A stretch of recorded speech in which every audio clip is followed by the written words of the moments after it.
सबसे पहले तो ये पूछेंगे कि आप लोग सब स्वस्थ तो हैं, किसी को किसी तरह का दिक्कत नहीं ना है? नो फैमिली नहीं सर। No sir. फैमिली में सब लोग सही है ना? Yes sir. चलिए, बहुत अच्छी बात। इसी तरह से आप लोग अपना भी ख्याल रखिए और अपने फैमिली का भी ख्याल रखिए, ठीक?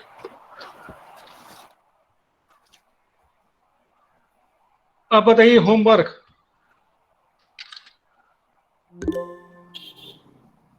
Input a number and check Armstrong number. हाँ, देखिए बहुत इंटरेस्टिंग प्रोग्राम है ये। आर्मस्ट्रांग नंबर आपको चेक करना है, ठीक है? ठीक, तो हम लोग ऐसे चेक करेंगे। एक नंबर ले लिए, है ना? रिमाइंडर निकालने के लिए ये ले लिए, आर्मस्ट्रांग नंबर बनाने के लिए ये ले लिए, एस इक्वल टू 0, ठीक है? और एक चेक करने के लिए एक एनिमल ले लेते हैं, है ना? शायद इतना में काम हो जाना चाहिए, अगर नहीं होगा तो 2 वेरिएबल और ले लेंगे। वेरिएबल लेने में पैसा थोड़ी लगता है।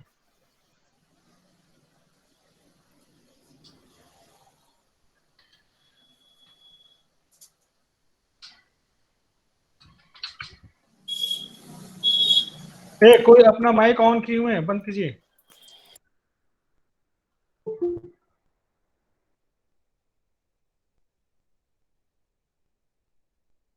इंटर वैल्यू फॉरेन लिख देते हैं।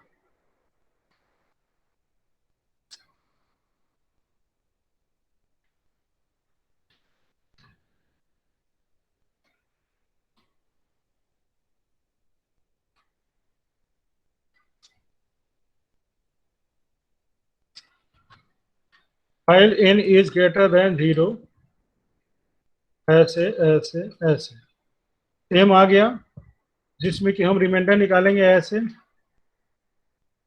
तो आखिरी डिजिट हमको मिल जाएगा।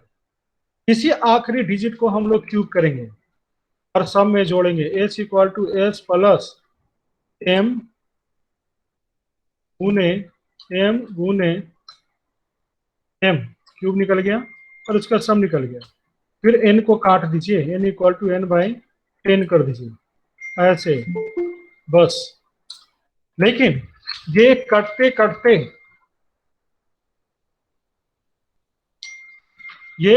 कटते क्या हो जाएगा?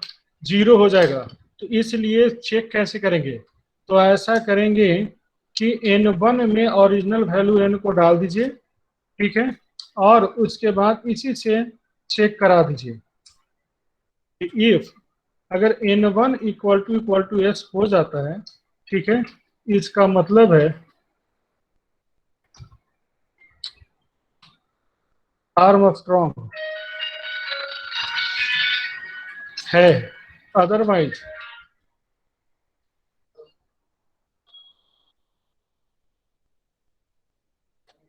Not Armstrong.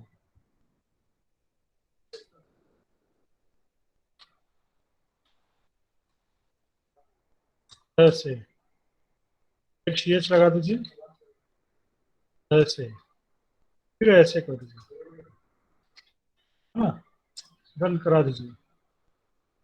अब हम यहाँ पर ऐसे डाल रहे हैं, ये आर्मस्ट्रांग नहीं है। क्यों? क्योंकि 3 का क्यूब कीजिए तो आता है 9, फिर 2 का क्यूब कीजिए तो आता है 1, तो 9 प्लस 1 17 होता है। फिर 1 का क्यूब कीजिए तो फिर आएगा 1, तो 17 plus 1 18, 18 is not equal to 123, इसीलिए ऐसा है। मगर अगर हम ऐसा करते हैं 1, तो देखिए ये आर्मस्ट्रांग है। क्यों? क्योंकि 1 का क्यूब करेंगे तो 1 ही आएगा जो इस नंबर के बराबर है, ठीक? दूसरा देखते हैं, 1 5 3, ये आर्मस्ट्रांग है। कैसे? तो 3 का क्यूब कीजिए तो आएगा 27, 5 का क्यूब कीजिएगा तो 125, 1 का क्यूब कीजिएगा तो 1, ये तीनों को जोड़ दीजिएगा तो आएगा 153, इसलिए ये आर्मस्ट्रांग है। बन गया। अब इसमें किसी को कुछ पूछना है तो पूछिए,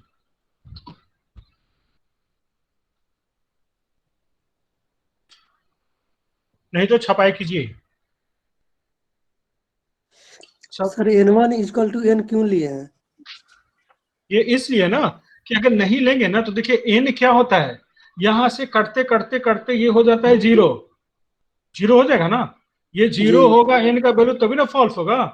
तो ये जी। n यहाँ पर हम n1 न लें, यहाँ पर हम रख दें n, तो यहाँ सम जो आएगा, जो क्यूब का सम निकालेगा वो कभी 0 के बराबर होगा नहीं, नहीं ना, क्योंकि तो नंबर ओरिजिनल गायब हो गया है। इसलिए सर आंसर नहीं आ रहा था।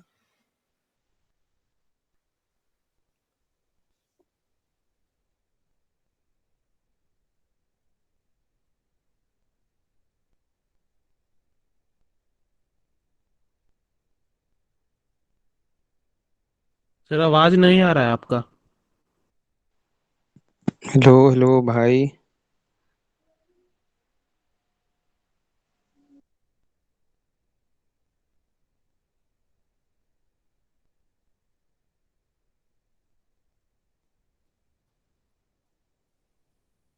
नहीं था ना, तो आगे बढ़े।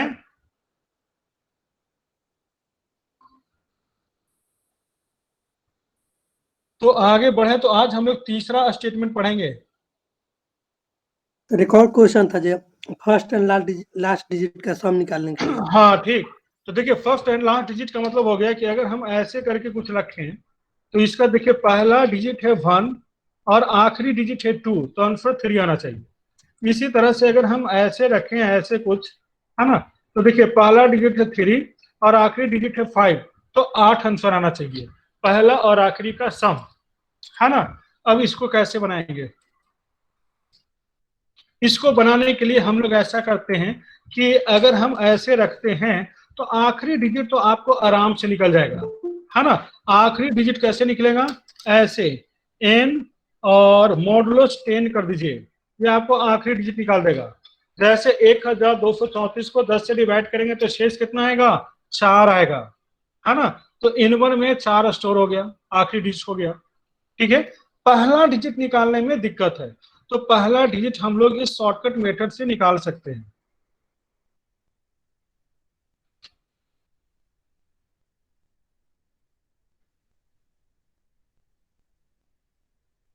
ऐसे, हाँ डालिए,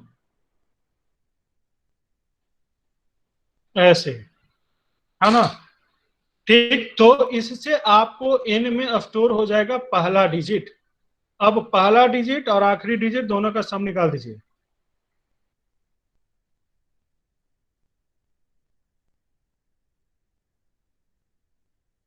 परसेंट डी,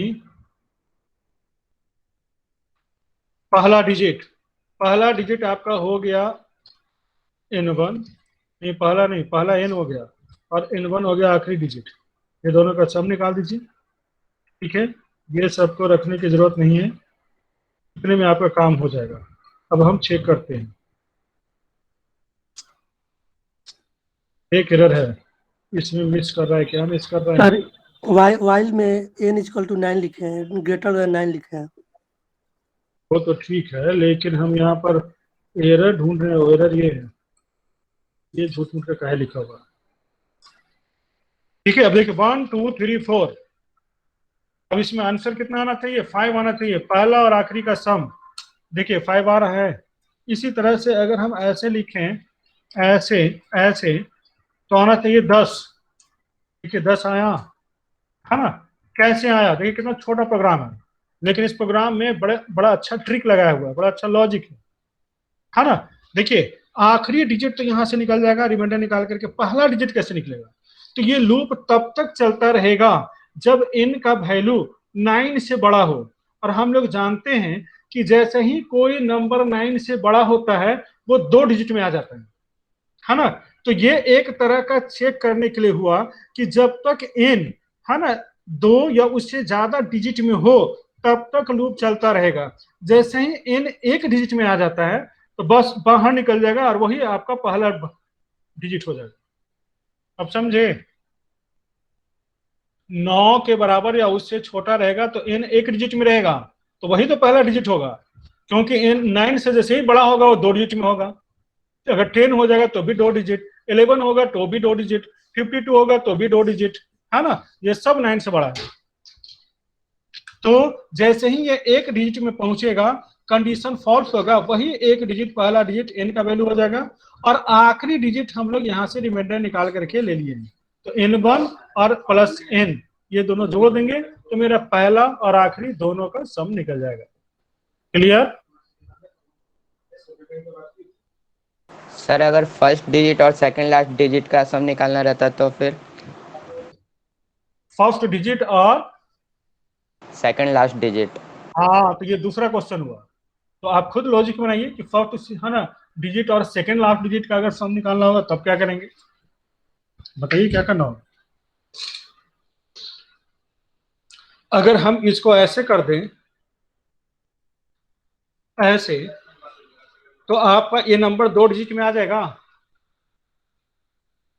क्योंकि 99 से बड़ा कितना हो जाएगा, 3 डिजिट। समझे या नहीं? तो जब ये नंबर 2 डिजिट में आ जाएगा तो हमको सेकंड डिजिट मिल जाएगा कि नहीं? हाँ, इसी तरह से बन जाएगा। लॉजिक आपको बता दी, ये नोट कर लिए सब लोग।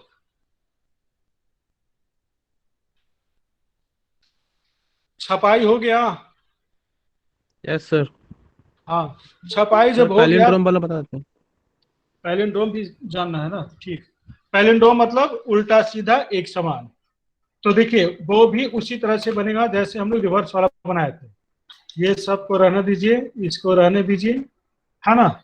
और इसी तरह से इन को काटते काटते 0 तक ले जाइए, और रिवर्स नंबर के लिए हम लोग ऐसा करते हैं, r इक्वल टू, ठीक है,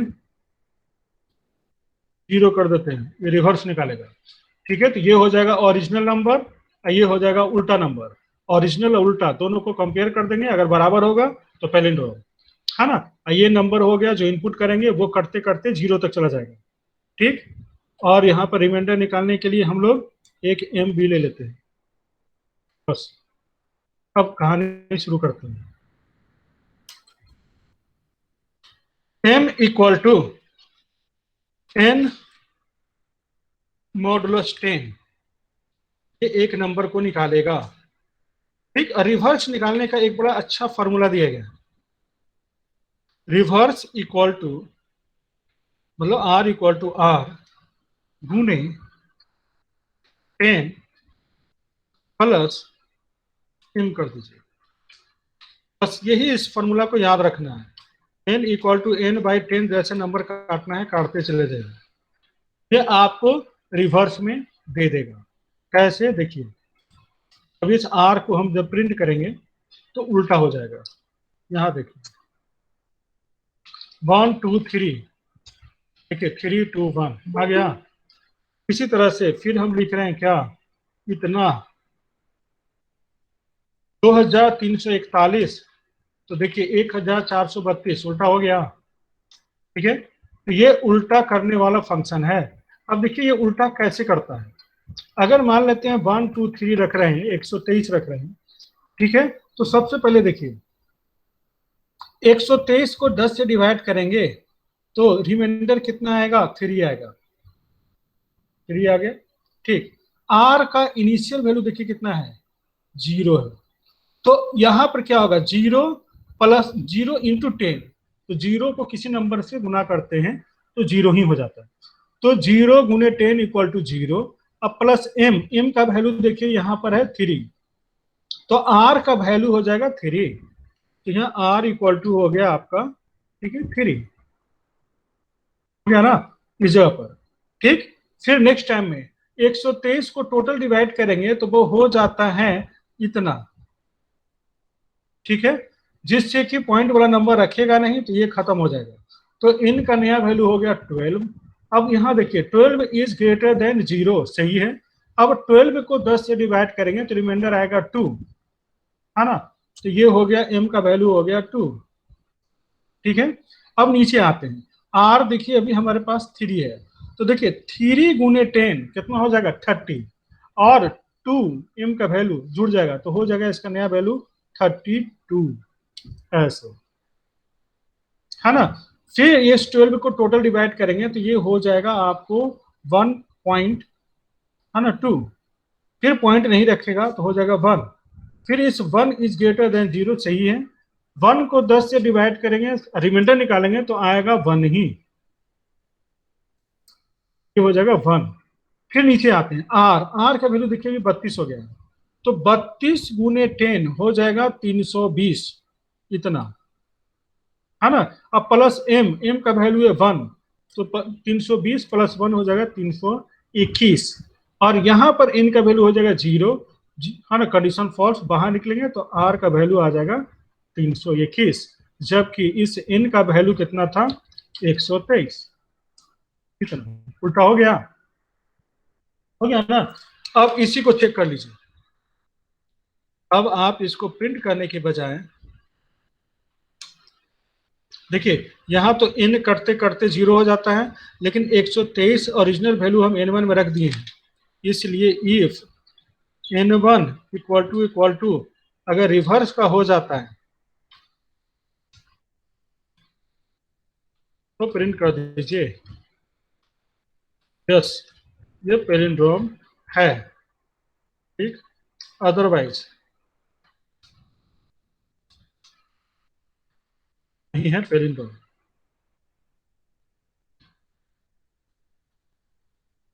कर दीजिए नो। अब देखिए रन करा, ठीक है, सेमीकोलन कहाँ मिस कर रहा है, बाप रे, इतना अपना लिखे हुए तो कहाँ पर रन करेगा।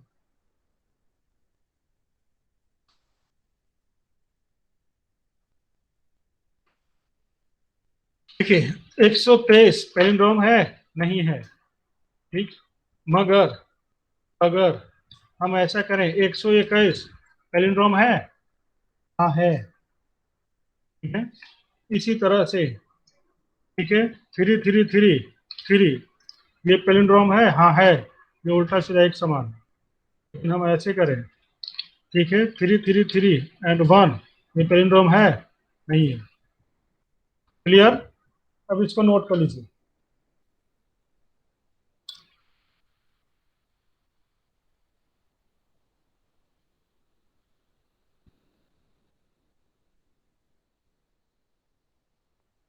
नोट कर लिए, Yes, sir. ठीक, और कोई क्वेश्चन बचा? No, sir. ठीक, तो हम नया चीज शुरू करें, बिल्कुल सर। ठीक, तो नया चीज देखिए शुरू करते हैं, फिर से थोड़ा सा फ्लैशबैक में बता देते हैं कि हम लोग अभी किस पोजीशन पर हैं। देखिए सबसे पहले हम लोग सी में पढ़े थे, है ना, सी का कैरेक्टर सेट्स, जिसमें हम लोग जो भी है ABCD है ना, कीबोर्ड पर जो भी देखते हैं स्पेशल कैरेक्टर्स हैं, है ना, नंबर्स हैं, डिजिट्स हैं, ये सारा चीज, ये सब आपस में मिला तो बना वर्ड, जिसको कि हम लोग टोकन बोलते हैं, है ना। तो हम लोग 5 प्रकार का टोकन पढ़े, कीवर्ड्स पढ़े, उसके बाद वेरिएबल्स पढ़े, उसके बाद कांस्टेंट पढ़े, उसके बाद ऑपरेटर पढ़े, फिर पंक्चुएटर पढ़े, ये पांचों हम लोग देख लिए, ठीक। फिर ये सारे के सारे, ठीक है, वर्ड्स मतलब टोकन्स आपस में मिला तो बना सेंटेंस, ठीक है। तो सेंटेंस को हम लोग बोलते हैं स्टेटमेंट, और स्टेटमेंट कितने प्रकार का होता है सी में, 4 प्रकार का, जिसमें हम लोग पहला सेंटेंस पढ़े स्टेटमेंट टाइप डिक्लेरेशन, मतलब ये वाला लाइन जिसमें वेरिएबल हम लोग डिक्लेयर करते हैं, ये हो गया टाइप डिक्लेरेशन। फिर उसके बाद हम लोग पढ़े अर्थमेटिक, जिसमें ये तीनों, जिसमें जोड़ घटाव गुना भाग होता है और असाइनमेंट होता है, इस तरह के सेंटेंस को हम लोग बोलेंगे अर्थमेटिक। फिर उसके बाद पढ़ेंगे इनपुट आउटपुट, है ना। तो इनपुट आउटपुट में जैसे ये वाला हो गया आउटपुट हो गया, ये वाला हो गया इनपुट हो गया, ये वाला आउटपुट हो गया, ये वाला आउटपुट हो गया, ये वाला इनपुट हो गया, तो इस तरह से इनपुट आउटपुट हम लोग पढ़े। इसके बाद अभी जो हम लोग पढ़ रहे हैं वो पढ़ रहे हैं कंट्रोल स्टेटमेंट, मतलब प्रोग्राम के प्रत्येक स्टेटमेंट को बाय डिफॉल्ट एक के बाद लाइन से एग्जीक्यूट नहीं कराना, बल्कि एक कंडीशन के अनुसार कौन करेगा, कौन नहीं करेगा, कौन कितनी बार करेगा, ठीक है, ये कंट्रोल स्टेटमेंट हम लोग अभी पढ़ रहे हैं। कंट्रोल स्टेटमेंट में भी 4 प्रकार का कंट्रोल स्टेटमेंट हम लोग देखने वाले थे। पहला था डिसीजन कंट्रोल, डिसीजन कंट्रोल में इफ इल्स आता है, ये वाला इफ इल्स, ये वाला कंट्रोल हो गया डिसीजन, ठीक है। उसके बाद फिर हम लोग पढ़े लूप कंट्रोल। लूप कंट्रोल में भी 3 प्रकार का कंट्रोल होता है ना लूप का। एक फॉर जो पढ़ लिए, और एक व्हाइल जो हम लोग अभी पढ़ रहे हैं, है ना। और तीसरा है डू व्हाइल, जिसको कि अभी हमको पढ़ना है। तो आज हम शुरू कर रहे हैं डू व्हाइल स्टेटमेंट। तो लिखेंगे do while statement.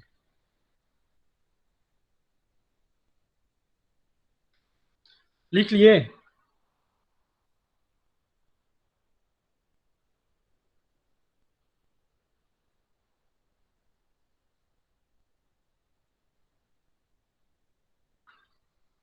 Do while statement ऐसे लिखेंगे, डू ऐसे लिखेंगे, फिर उसके बाद ऐसे डैश देंगे, तब लिखेंगे इस तरह से व्हाइल ऐसे, तब ऐसे करके लिखेंगे। ठीक है, डू व्हाइल स्टेटमेंट लिखेंगे। लिखेंगे this is third type of loop control statement.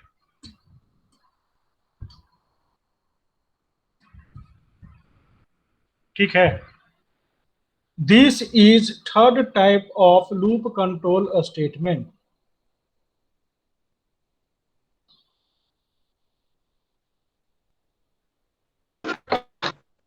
लिख लिए? फिर लिखेंगे it works same as while statement. It works same as while statement, but difference is that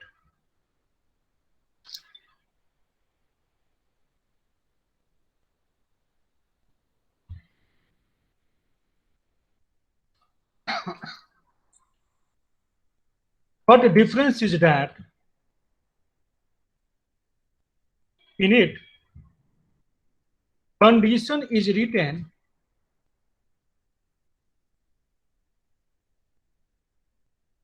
at the end of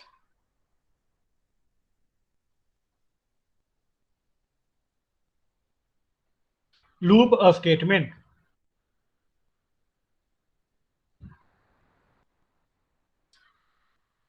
ठीक है, therefore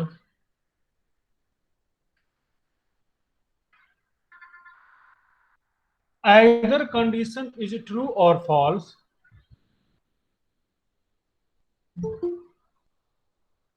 therefore either condition is true or false, therefore either condition is true or false, statements in it are executed,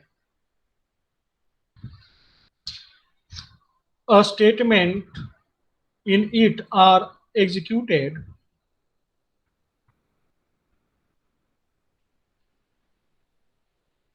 at least once, ONCE, at least once। और इसका syntax हो जाएगा लिखने का तरीका to, और यहां पर आ जाएंगे ऐसे स्टेटमेंट्स, है ना। और यहां पर भाई, फिर कंडीशन, फिर सेमीकोलन, ये वाला लिख लेंगे। ये आपका सिंटेक्स हो गया, है ना। मतलब डू ऊपर में लिखाएगा, व्हाइल नीचे में लिखाएगा, व्हाइल के साथ नीचे में कंडीशन रहेंगे और सेमीकोलन द्वारा बंद रहेंगे। ये हो गया लिखने का तरीका, ग्रामर।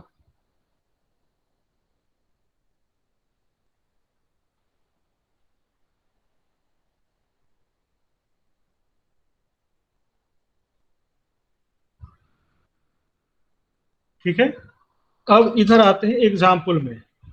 सर कंडीशन भी बंद रहेगा यहाँ पे सेमीकोलन से? हाँ हाँ, क्योंकि यहीं से वापस जाएगा डू पर, ये बंद रहेगा ना, ये कंडीशन यहाँ बंद है, तो यहीं से ये रिटर्न होता है डू पर, फिर ये काम करेगा, नीचे आएगा, फिर कंडीशन देखेगा, फिर यहाँ से रिटर्न होगा डू पर, ऐसे।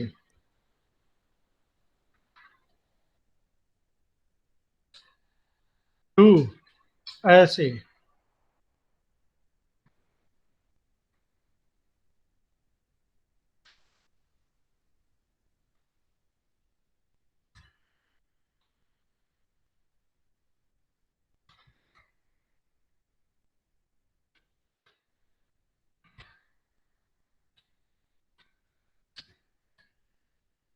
ऐसे।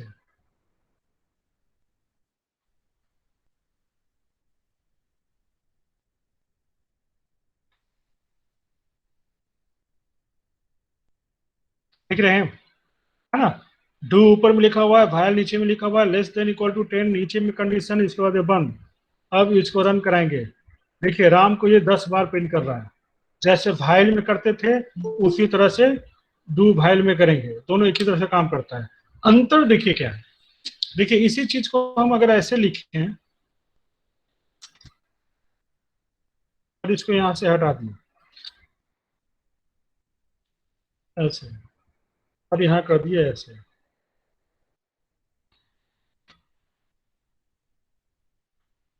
ऐसे, इसमें सेमीकोलन नहीं होता है, ठीक है। लास्ट में देखिए 10 बार आपको प्रिंट किया, है ना। लेकिन देखिए अंतर क्या है, अगर हम यहां पर कर दें 11, ठीक है। अब देखिए प्रिंट कराएंगे, कुछ भी प्रिंट नहीं किया, नहीं किया, क्यों नहीं किया, क्योंकि कंडीशन पहली बार में ही फॉल्स हो जाता है, प्रोग्राम यहां से बाहर निकल जाता है, अंदर नहीं जाता है, ठीक। लेकिन अब देखिए इस चीज को हम यहां से कट किए और यहां पेस्ट किए ऐसे, ठीक। यहां डू लगा दिए और यहां सेमीकोलन लगा दिए ऐसे। अब देखिए रन कराएंगे तो क्या होगा, एक बार प्रिंट किया, जबकि कंडीशन क्या है, देखिए 11 है, ये 10 है, कंडीशन गलत है। यही अंतर है, वाइल में अगर कंडीशन फर्स्ट टाइम में ही गलत होगा, एक भी बार प्रिंट नहीं करेगा क्योंकि प्रोग्राम अंदर नहीं जाएगा।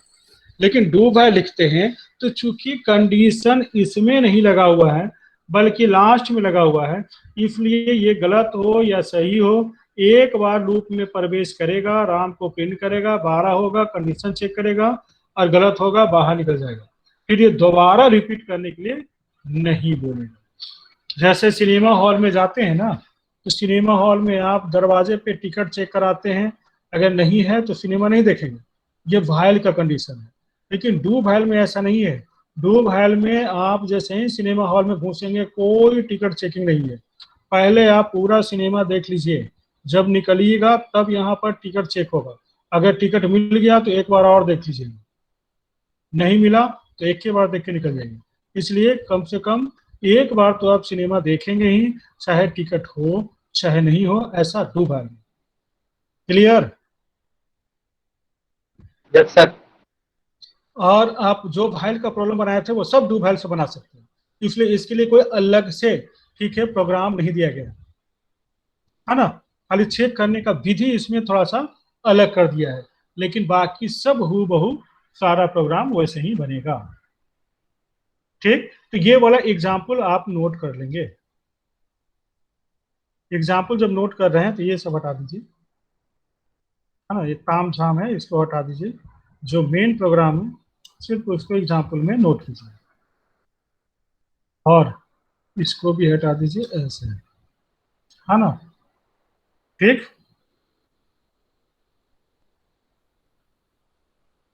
तो हम लोग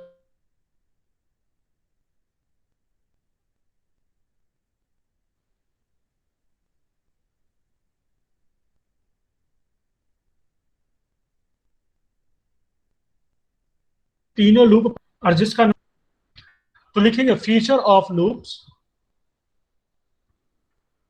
सर वॉइस का इशू आ रहा है सर। वॉइस सही नहीं आ रहा है, वॉइस ठीक नहीं है, अब ठीक हो गया होगा हमको लगता है।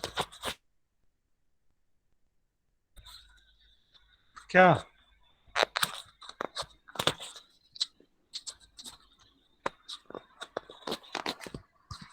आवाज ठीक हुआ? Yes sir. हाँ ठीक है, तो लिखेंगे feature of loops,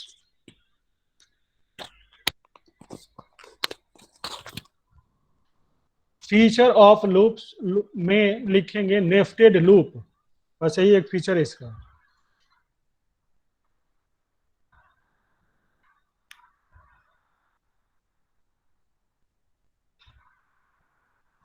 nested loop में हम लोग पढ़ेंगे, इसमें इसका डिफिनीशन लिखेंगे।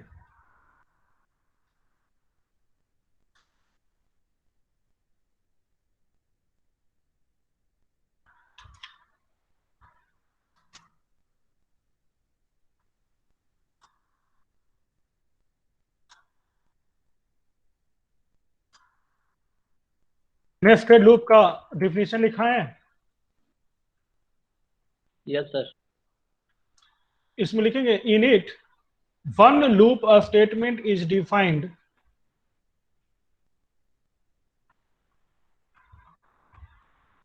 one loop a statement is defined under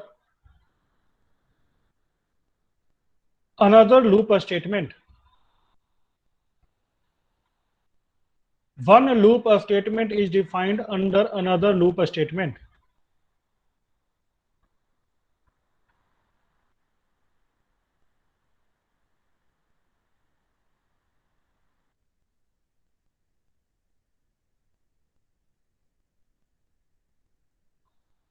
जो हम लोग नेस्टेड इफ पढ़े थे तो इसमें क्या लिखाए थे कि एक इफ के अंदर दूसरा इफ रहता है, तो ऐसे सिचुएशन को ही हम लोग नेस्टेड इफ बोलते हैं।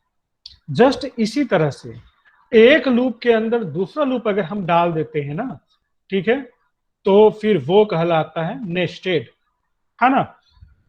अब इसका एग्जाम्पल देखेंगे, जैसे i इक्वल टू 1 से i is less than equal to 5 तक लूप चलाए ऐसे, ठीक है, लेकिन फिर इसी में हम दूसरा लूप डाल दिए ऐसे,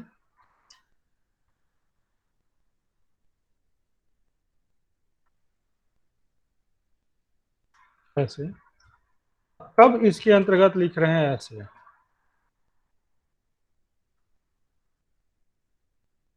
ऐसे,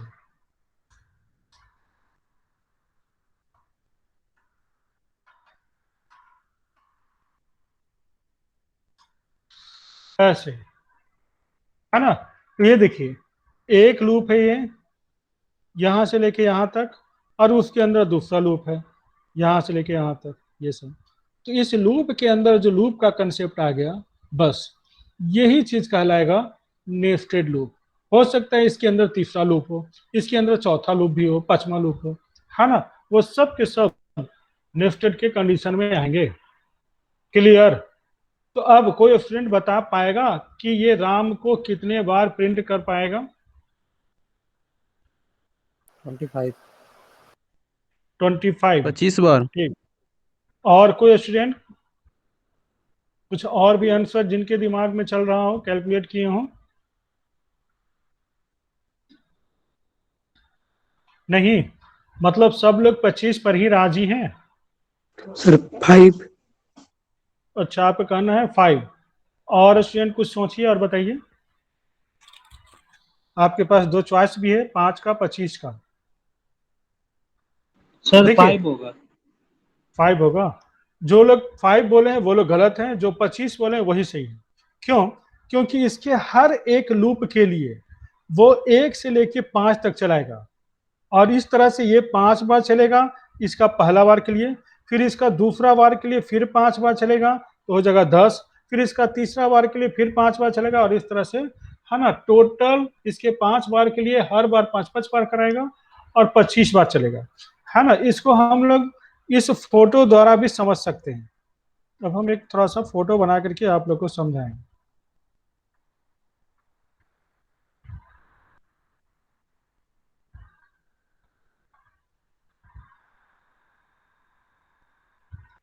ठीक है, इसमें देखिए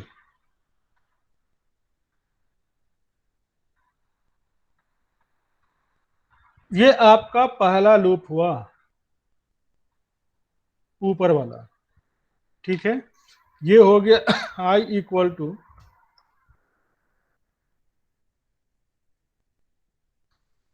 i इक्वल टू 1 2, ये 5 है।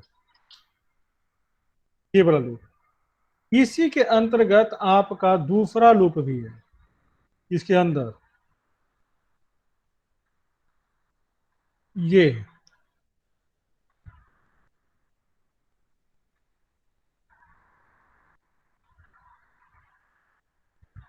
ऐसे, ठीक है। और ये जे है, मगर ये j इक्वल टू भी 1 2 5 है, ये भी 1 से 5 तक चलने वाला लूप है। और इस j के अंतर्गत, ठीक है, यहां पे राम लिखा हुआ है, प्रिंट किया हुआ राम प्रिंट किया हुआ है ना। ठीक, अब देखिए यहां से पहला लूप शुरू हुआ, यहां से शुरू हुआ, और जैसे ही यहां पे आया ये इस लूप में फंस गया, तो ये 5 बार इधर घूम गया, 1 2 3 4 5, 5 बार राम को प्रिंट किया।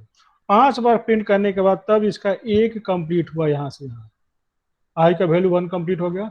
लेकिन इसको 5 बार चलना है आई को, फिर दूसरा बार फिर आई चलेगा चलेगा, फिर यहाँ पर फंस जाएगा, फिर 1 2 3 4 5, 5 बार आम को पिन किया, यहां से निकला, और इस तरह से इस आई का वैल्यू 2 भी खत्म हुआ। लेकिन इसको चलना है 5 तक, ये तीसरी बार फिर चलेगा, पता चला फिर फंस गया, 1 2 3 4 5। इसी तरह से हर एक के लिए ये 5 5 बार, ठीक है, प्रिंट करेगा और हो जाएगा 25 बार। इसी में हम अगर ऐसे कर दें,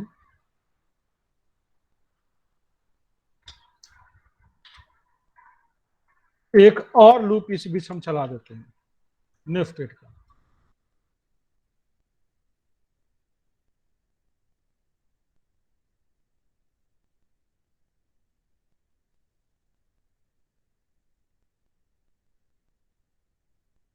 ऐसे,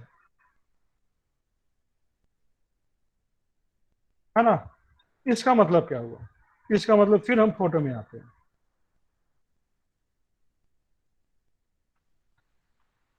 इसका मतलब अब एक और लूप चक्कर लगाइए, ऐसे,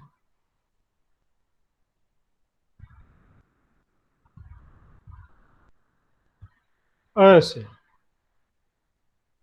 ये हो गया। अब इसमें ये जो होगा वो के का होगा, के इक्वल टू 1 2 5, ऐसे, है ना, ठीक है। तो आप खुद ही समझ सकते हैं कि अब राम को कितनी बार प्रिंट करेगा, कितने बार हो जाएगा टोटल। 125। हाँ, 125 बार। अब हम लोग आते हैं यहाँ, ठीक, और यहाँ पे के कर देते हैं। अब देखिए इसको गिनिएगा तो 125 आएगा, ठीक है। और अगर इसको हम हटा देते हैं,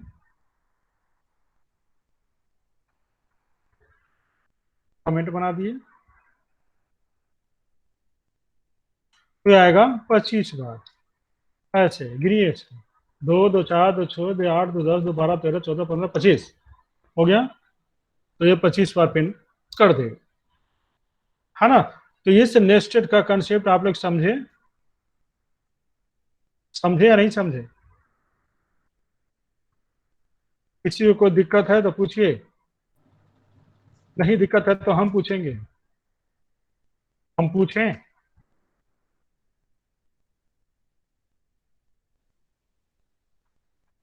ठीक, तो हम पूछते हैं। एग्जाम्पल में जो है ना, ये नोट कर लीजिए ऐसे पहले, जो नेस्टेड है ना लूप का जो डिफिनेशन लिखा है उसका एग्जाम्पल में ये नोट कर लीजिए, उसके बाद हम फिर एक क्वेश्चन पूछेंगे।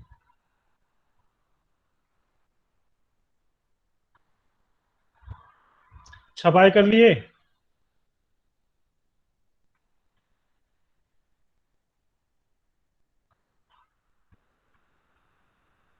जो स्टूडेंट आलसी हैं वो स्क्रीनशॉट ले लेंगे,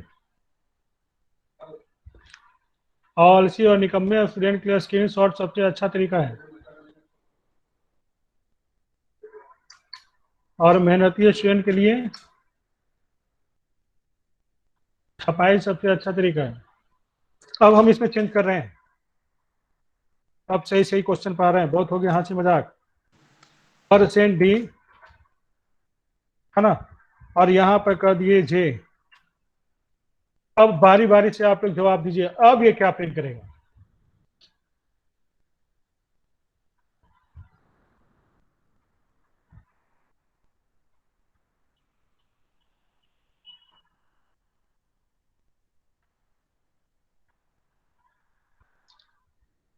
कोई स्टूडेंट बताएंगे क्या प्रिंट करेगा।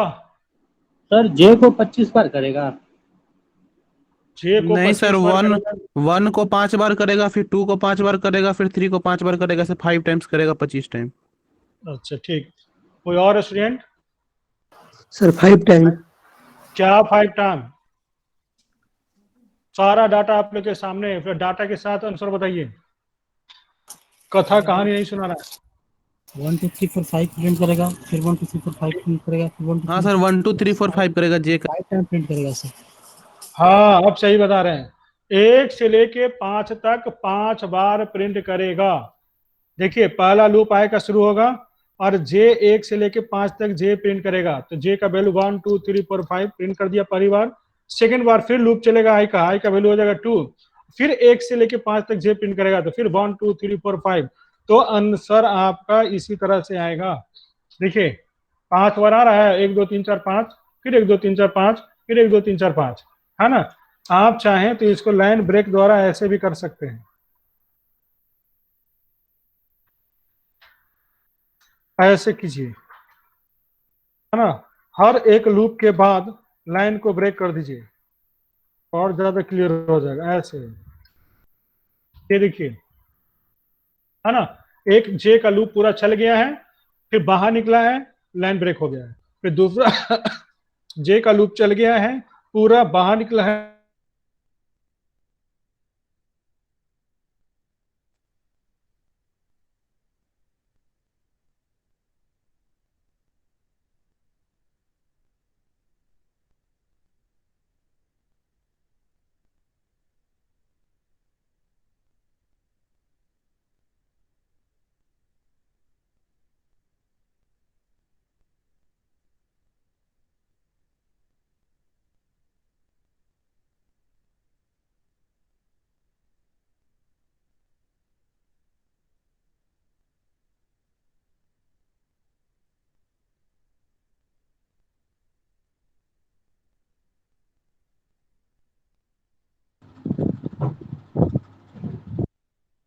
सर आवाज नहीं आ रहा है।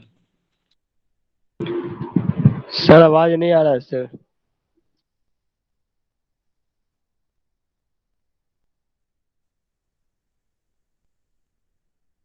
सर स्क्रीन स्क्रीन सब भाग गया कहाँ दिन में।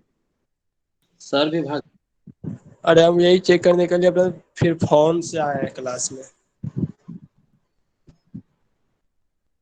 अरे कहीं मेरा नेटवर्क प्रॉब्लम तो नहीं हुआ, क्या सरकारी नेटवर्क प्रॉब्लम है।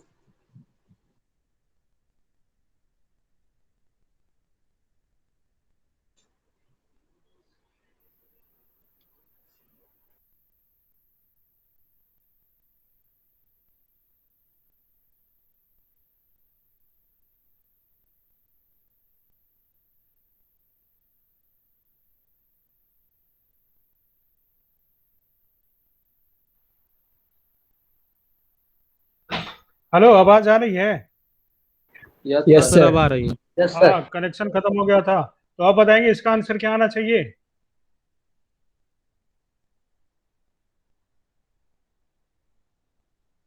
इस क्वेश्चन का आंसर क्या आना चाहिए।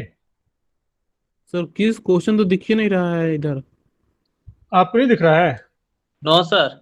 नहीं सर, स्क्रीन शेयर हट गया है स्क्रीन फिर क्या। से सर स्क्रीन हट से गया। हट हट गया गया। सर। ठीक ठीक ठीक, ठीक है, क्या करें, नेटवर्क खत्म हो जाता है तो बहुत कुछ खत्म हो जाता है।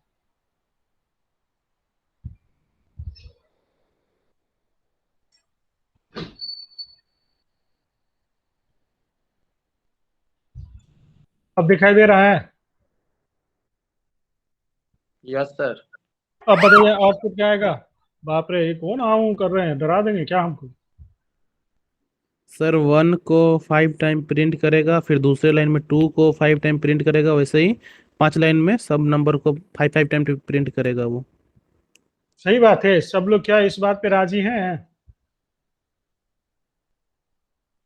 क्योंकि यहाँ पे n का वैल्यू प्रिंट कर रहा है तो n का वैल्यू तो एक बार आएगा और उसी को ठीक चेक ठीक ठीक, करते रहेगा j के वैल्यू में। सही बात है। क्या नाम हुआ आपका? बड़े तेज स्टूडेंट मालूम पड़ते हैं। नाम बताइए आप। मेरा नाम माही कुमार है। ओ अच्छा, माही तो बड़ा ही तेज मालूम पड़ते हैं। देखिए वही आंसर आएगा, देखिए, है ना? क्लियर? ठीक ठीक। लेकिन इस बार माही को बताना होगा, ये बच्चा वाला क्वेश्चन से काम नहीं चलेगा। ठीक है, अब हम बड़ा वाला क्वेश्चन पूछ रहे हैं। ये बता दिए, इसका मतलब है कि आपका नेस्टेड बढ़िया है। अब बताइए, सब लोग इस क्वेश्चन पे दिमाग लगाएंगे? कुमोद भी अच्छा स्टूडेंट है, वो कहाँ मतलब छुपे हुए हैं, जवाब नहीं दे रहे हो। फर्स्ट में 1 प्रिंट करेगा, सेकंड में 1 2 प्रिंट करेगा, थर्ड में 1 2 3 प्रिंट करेगा, फोर्थ में 1 2 3 4 प्रिंट करेगा, फाइव में 1 2 3 4 5 ठीक है, इतना तो सब पूरा बता दिए, लेकिन आपका नाम क्या है प्रो भाई? अभिषेक कुमार। सर ऐसे ही प्रिंट करेगा सीरीज में, हर बार एक एक बढ़ेगा। तो अभिषेक है। अभिषेक भी बड़ा तेज मालूम पड़ रहा है। देखिए, ठीक है, यही आंसर था ना आप लोग का? Yes sir. हाँ ठीक। तो इस तरह से हम लोग नेस्टेड का बहुत सारा रूप देखे। अब यहाँ पे आप लोग होमवर्क बनाने लायक हो गए हैं, है ना? तो होमवर्क नोट करेंगे। पहले ये नोट कर लीजिए। और इसका क्वेश्चन यही था, ठीक है? इसका क्वेश्चन आपको ये था, ऐसे भान, ठीक है? फिर उसके बाद बाप रे,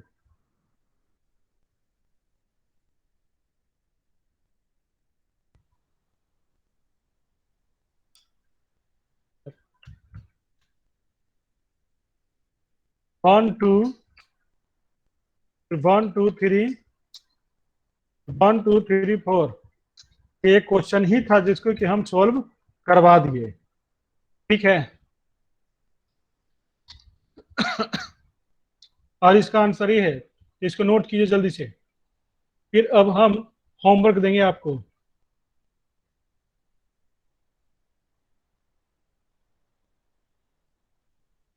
सब नोट कर लिए?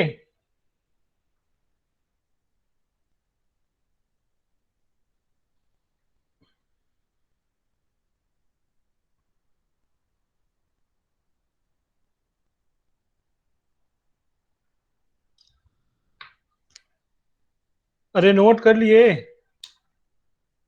Yes sir. तो अब दूसरा yes question, sir. Question number 2, इसको बनाना है। फिर क्वेश्चन नंबर 3,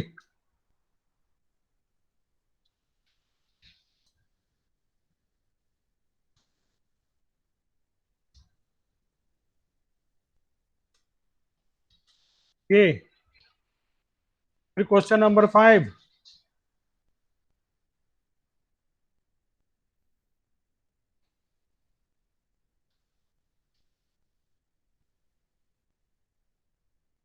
ये।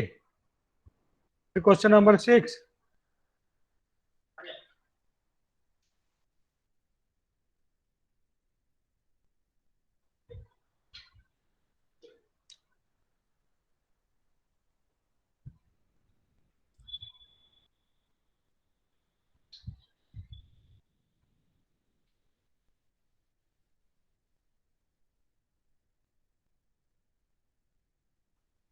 1 2 3 4 5, फिर 2 3 4 5 तो हुई गए हैं, तो आएगा क्या?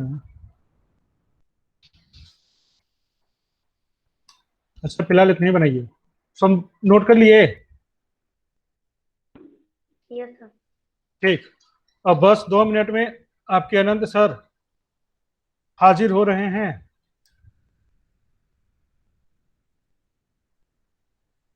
हिमांशु सर का क्लास नहीं चलेगा सर? नहीं, आज उनका तबीयत खराब होने की वजह से है ना। आप लोग भी आज के टाइम में अपना सेहत का खूब ख्याल रखिए।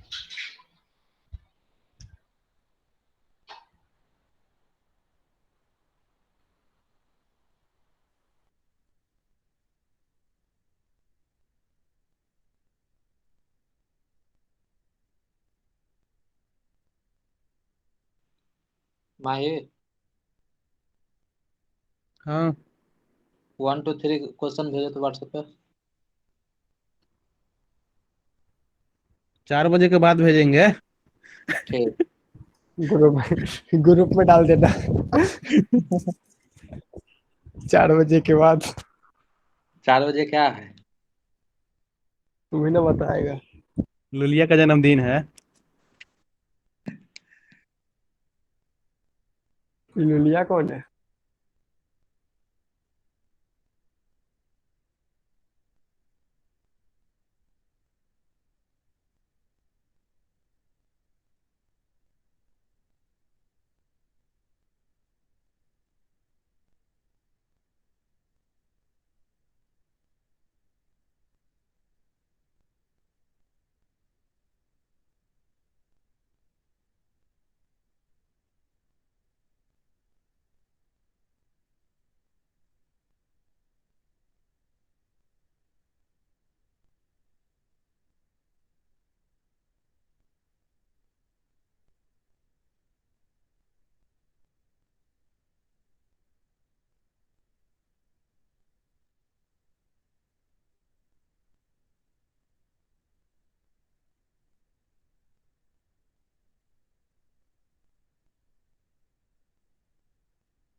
Rakesh Kumar left.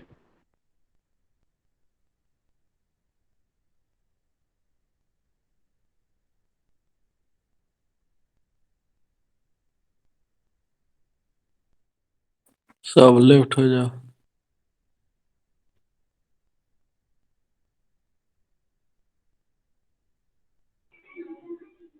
Bye bye. Sir आएंगे तो मैसेज कर देना ग्रुप में।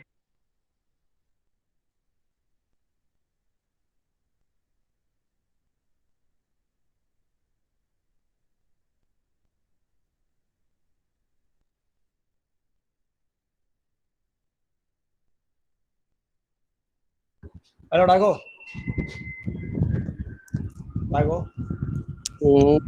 बोलो। अभी ज्वाइन किया है, क्या बात है?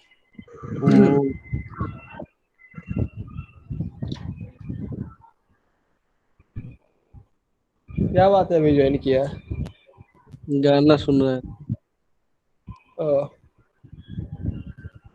अरे अंकित, वो भी सेंड कर देना, क्या बोलते हैं, क्वेश्चन सेंड कर दो व्हाट्सएप ग्रुप में। इथे सेंड हो गया। नहीं, ये क्या बोलते हैं, डेफिनेशन सेंड किया, बोले अब क्वेश्चन भी सेंड कर दो।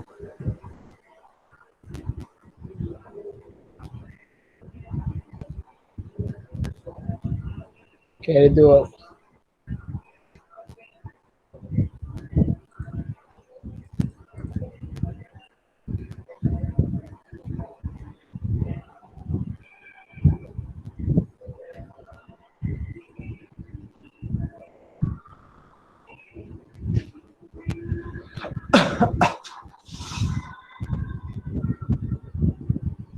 अरे सर आएंगे तो मैसेज कर देना राघव ग्रुप में। नहीं वो भी नहीं लेफ्ट हो नहीं रहा है, होगा। कोई कर दे, विश्वजीत कर देगा तुम मैसेज, ठीक है। जो भी भी जा रहा रहेगा है। ना, जो हाँ भी तो कोई रहेगा और है मैसेज ना, कर देना। कोई कर देना। मैं ही करेगा। अरे भाई तो सब कुछ कर देगा।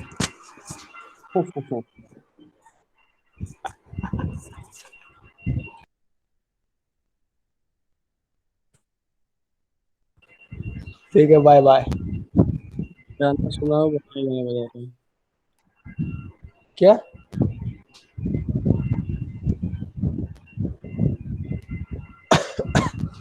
Hello Nikhil, hello.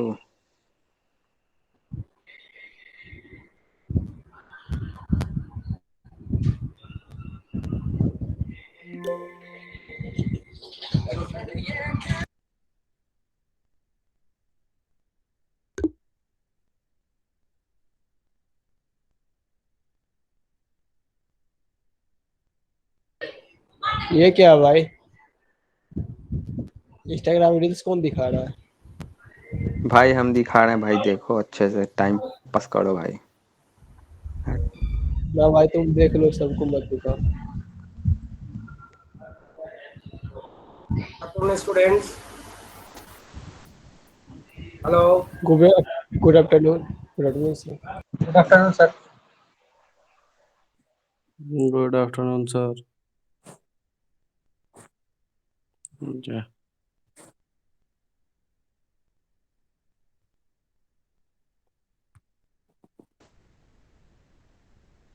बात करते हैं, ठीक है। व्हाट इज प्रोसेस, इसकी बात करते हैं हम लोग।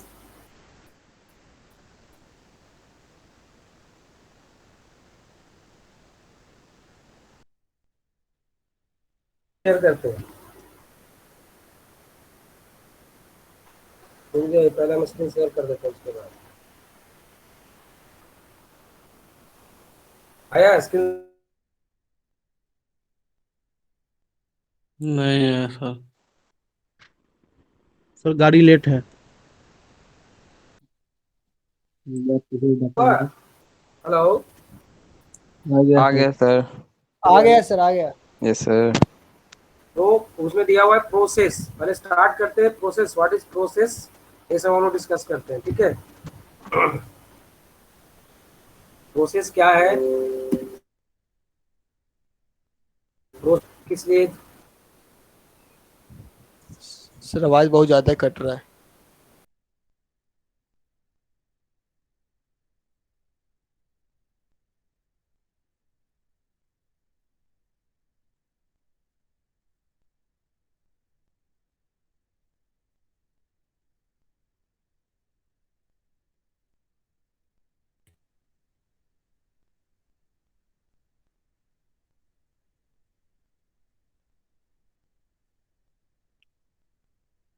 सर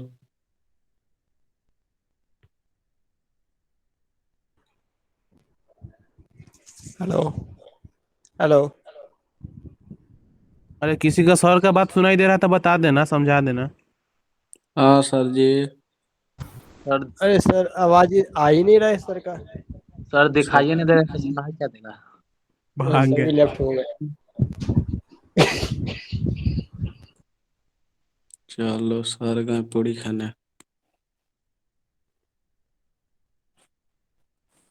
आ गया, आ गया।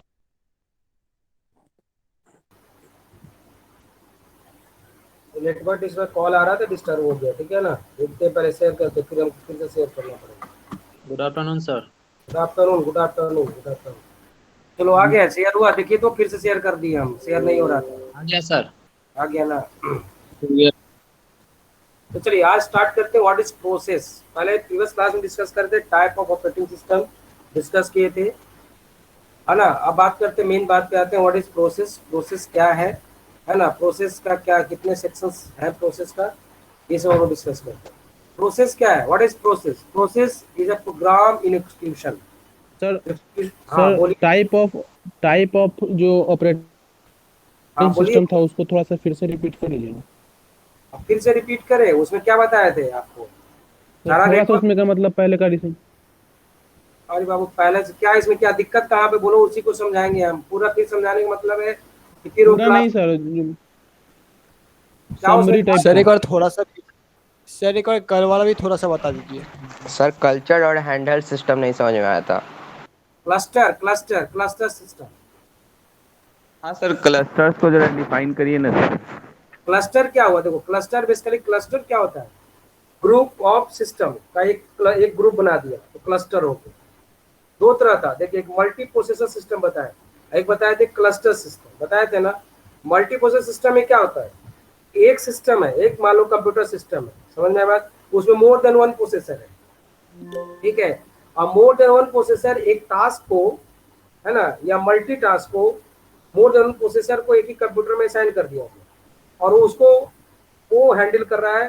तो वो क्या करेगा, मोर देन वन प्रोसेसर वो पैरेलली हैंडल कर रहा है, अगर वो सिंगल टास्क हो या मल्टी टास्क हो, तो क्या हुआ, कम समय में वो काम करके दे देगा।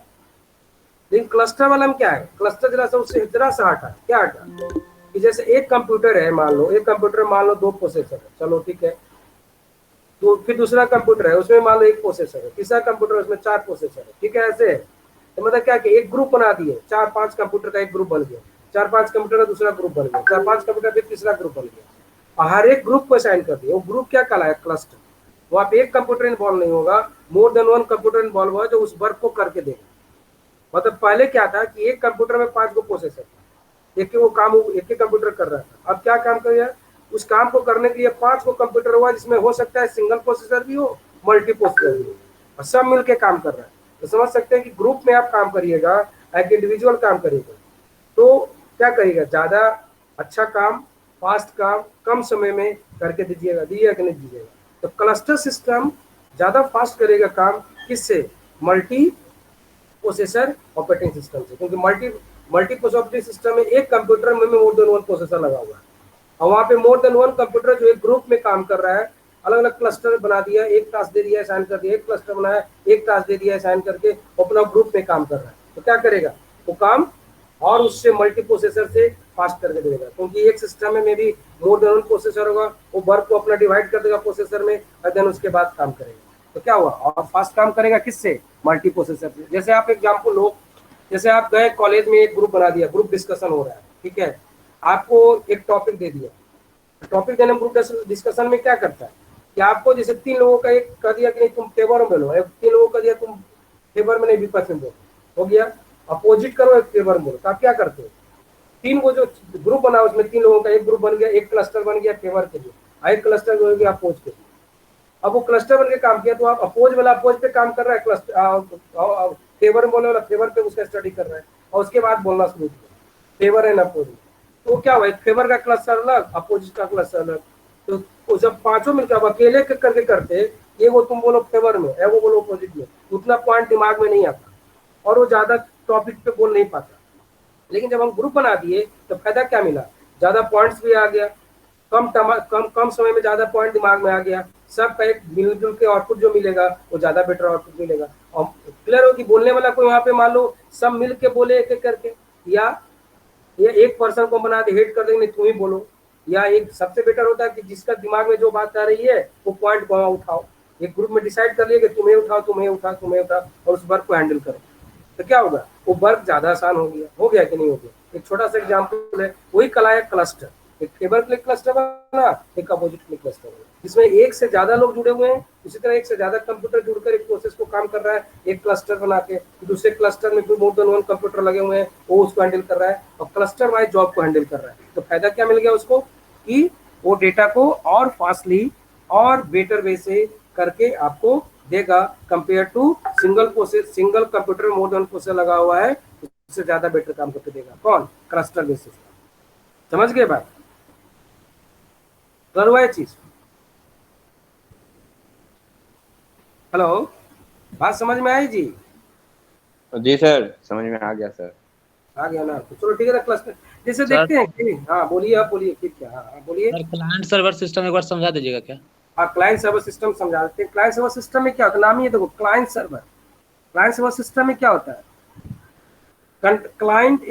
क्लाइंट मोर देन 1 क्लाइंट्स होते हैं, एक क्लाइंट्स नहीं होते, मोर देन एक क्लाइंट भी हो सकते, मोर देन 1 क्लाइंट्स भी हो सकते हैं। और सर्वर एक रहेंगे, और एक सर्वर से कई क्लाइंट्स अटैच रहेंगे। उसमें भी 2 तरह का है। सेंट्रलाइज सिस्टम होगा तो एक ही रहेगा, सब उससे क्लाइंट कनेक्टेड होगा। और मान लो डिसेंट्रलाइज रहता है तो कई लैडर में हायरार्की में सर्वर बना दिया गया। एक मेन सर्वर होगा, पेरेंट सर्वर, इसके अलावा कई चाइल्ड सर्वर रहेंगे जिससे कनेक्ट करके फिर कई क्लाइंट उससे कनेक्ट करके वो अपने क्लाइंट को अपने मैनेज करेगा, अपने क्लाइंट को अपने मैनेज करेगा। तो क्लाइंट क्या है? क्लाइंट क्या करता है? सर्वर को रिसोर्स को क्या करता है? शेयर करता है। वो क्या कहलाएगा? क्लाइंट। और सर्वर क्या है? सर्वर क्या है? जो सर्वर सर्विस प्रोवाइड करता है, वो सर्वर कहलाता है। क्लाइंट सर्वर में क्या होता है कि एक कंप्यूटर जिसमें वो एक कंप्यूटर जो पूरे वर्क को कंट्रोल करेगा, उसमें डेटा स्टोरिंग सब कुछ उसमें उसी में होगा। क्लाइंट उससे कनेक्ट करके सारा डेटा को आपसे रिट्रीव करेगा, स्टोर करेगा, वो सारा सेंट्रलाइज सर्वर पे स्टोर होगा। तो वो कॉन्सेप्ट आया सेंट्रलाइज क्लाइंट सर्वर। ठीक है, जैसे अभी एग्जांपल लेते हैं कि मान लो आप बैंक में जाते हो, आप अपना पैसा जमा करने या आप अपना अकाउंट खुलाने जाते हो, तो क्या होता है बैंक में? तो आप मान लो जैसे एग्जांपल लेते हैं कि SBI का छोटा सा एग्जांपल लेते हैं। SBI में गया मैं अकाउंट खुलाने किसी भी ब्रांच में, तो आप अकाउंट रियली कहाँ खोला, आप यहाँ से कंप्यूटर में एंट्री किया, वो एंट्री कहाँ हुआ, उसका सेंट्रलाइज सर्वर पे डायरेक्ट एंट्री हुआ। जो सेंट्रलाइज सर्वर कहाँ है, यहाँ नहीं है, पटना में नहीं, पटना में आपने अकाउंट खुलाया और डेटा स्टोर हो रहा है कहाँ पे, नाभी मुंबई में। नाभी मुंबई में इसका एक सेंट्रलाइज सर्वर है जहाँ पे डेटा सारा स्टोर हो रहा है। तो आप अकाउंट खोला है तो यहाँ से तो क्लाइंट है, ये जो बैंक है सारा वो क्लाइंट, वो क्या कर रहा है, वो कनेक्ट कर रहा है अपने मेन सर्वर से लॉग इन करके, और मेन सर्वर से कनेक्ट करने के बाद देन उसका डेटा वहाँ रिट्रीव होकर मिल रहा है जो सेंट्रलाइज सर्वर पे डेटा स्टोर है। तो क्या हुआ, आपने अकाउंट खोलाया, डेटा स्टोर हुआ सेंट्रलाइज सर्वर पे, अब अकाउंट में पैसा जमा कर रहे हैं तो सेंट्रलाइज सर्वर पे, निकाल रहे हैं तो सेंट्रलाइज सर्वर से ही ट्रांजेक्शन हो रहा है। तब ना देखते हैं किसी भी एटीएम में जाते हैं, किसी भी एरिया के एटीएम में, तो आपका अकाउंट का इंफॉर्मेशन वहाँ आ जाता है, पैसा निकालना है तो कितना बैलेंस देखना है, सब आ जाता है। यदि वो सेंट्रलाइज नहीं रहता तो क्या पटना का जाके एटीएम हम दिल्ली में निकाल सकते थे, क्या नहीं, इस ब्रांच का पटना का मालूम स्पेसिफाइड एरिया का ब्रांच का है तो हम दूसरे जगह एरिया में जाके नहीं निकाल सकते। तो क्या था ये हो गया सेंट्रलाइज क्लाइंट सर्वर कॉन्सेप्ट। मतलब एक सेंट्रलाइज सर्वर होगा जिसमें सारा डेटा, सारे इंफॉर्मेशन उसमें स्टोर होंगे, क्लाइंट जिससे कनेक्ट करेंगे लॉगिन करके, उसके लिए हर एक क्लाइंट को यूजर आईडी पासवर्ड प्रोवाइड किया जाएगा। यूजर आईडी पासवर्ड के हेल्प से क्लाइंट लॉगिन करेगा और देन सर्वर से कनेक्ट होगा, तभी जाकर सर्वर से कुछ रिक्वेस्ट करेगा, तभी रिस्पॉन्स मिलेगा, ऐसे रिस्पॉन्स नहीं मिलेगा। एक कॉन्सेप्ट हुआ सेंट्रलाइज क्लाइंट सर्वर कॉन्सेप्ट। एक होता है डिस्ट्रीब्यूटेड में भी क्लाइंट सर्वर कॉन्सेप्ट आता है।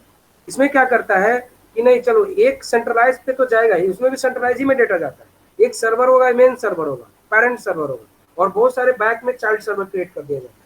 उससे फायदा क्या होता है कि अपना एक जोन वाइज एक डिस्ट्रीब्यूट कर दिया डेटा को, अपना जोन को तुम देखो, अपना जोन को तुम देखो, अपना जोन को तुम देखो, सब सेंट्रलाइज सर्वर से कनेक्टेड है। लास्टली जोन का डेटा अपडेट हो रहा है कहाँ पे, सेंट्रल सर्वर पे। एक हायरार्की बनकर एक आपका लैडर बनकर डिस्ट्रीब्यूट कर दिया डेटा को कई लैडर में, कई हायरार्की में। इससे फायदा क्या हो गया, यूजर का मैनेजमेंट आसान हो गया। एक ही जगह से यूजर का मैनेजमेंट करेगा तो जैसे प्रॉब्लम्स आएंगे, लेकिन चैनल में डिस्ट्रीब्यूट कर देंगे तो प्रॉब्लम्स नहीं आएंगे, ये फायदा मिल जाता है। तो डिस्ट्रीब्यूटेड भी कॉन्सेप्ट आता है क्लाइंट सर्वर में, सेंट्रलाइज का भी कॉन्सेप्ट आता है। डिस्ट्रीब्यूटेड में क्या होगा, एक सेंट्रल सर्वर से डिस्ट्रीब्यूटेड सब सर्वर जो कनेक्ट कर रहे हैं कनेक्ट हो जाएगा, ठीक है, और उससे सब सर्वर से सब क्लाइंट कनेक्ट होगा।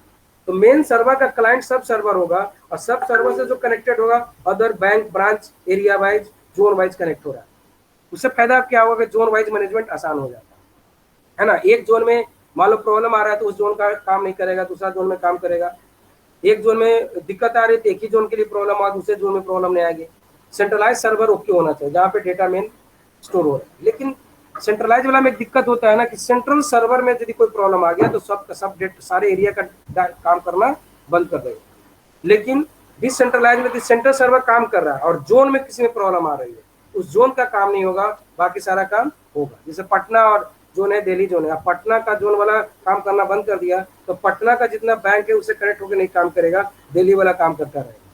तो उसको कहते हैं क्लाइंट सर्वर कॉन्सेप्ट। मतलब क्लाइंट एक सिस्टम जो कनेक्ट होगा सर्वर से, होस्ट से, जहाँ पे पूरी डेटा स्टोर रहेंगे, वहां से रिट्रीव करेगा और वहीं से जो भी काम करना है सेंट्रलाइज सर्वर से ही होगा। क्लाइंट उसको कहते हैं क्लाइंट सर्वर इन्वायरमेंट। सर हाँ बोलिए सर, जो ये डेटा जो सर्वर पे जो भी सेंट्रलाइज सर्वर रहे, चाहे वो डिस्ट्रीब्यूटेड सर्वर हो सर, तो उस सर्वर पे डेटा किस फॉर्म में सेव होता है सर? जैसे कि एज इट इज जो हम प्रोवाइड कर रहे हैं उसी फॉर्म में डेटा सेव होगा या फिर और फॉर्म? इसके लिए क्या यूज किया जाता है, डेटाबेस मैनेजमेंट सिस्टम यूज किया जाता है डेटा को मैनेज करने के लिए। अब डेटाबेस मैनेजमेंट सिस्टम में डेटा क्लियर है कि कंप्यूटर में जो हम लिख रहे हैं एक थोड़ी जा रहा है, नाम लिख रहे हैं तो नाम थोड़ी जा रहा है, वहाँ पे किस फॉर्म में रिप्रेजेंट होगा? कंप्यूटर में डेटा किस फॉर्म में रिप्रेजेंट हो सकता है, आप ही बताओ किस फॉर्म में रिप्रेजेंट होगा डेटा? सर वो तो बाइनरी में हो सकता है सर, नहीं तो फिर एन्क्रिप्टेशन में हो सकता है सर। हाँ, एन्क्रिप्टेड फॉर्म में, बाइनरी फॉर्म में जो कंप्यूटर में स्टोर होकर रखा था डिस्क में, उसी फॉर्म में डेटा जाएगा।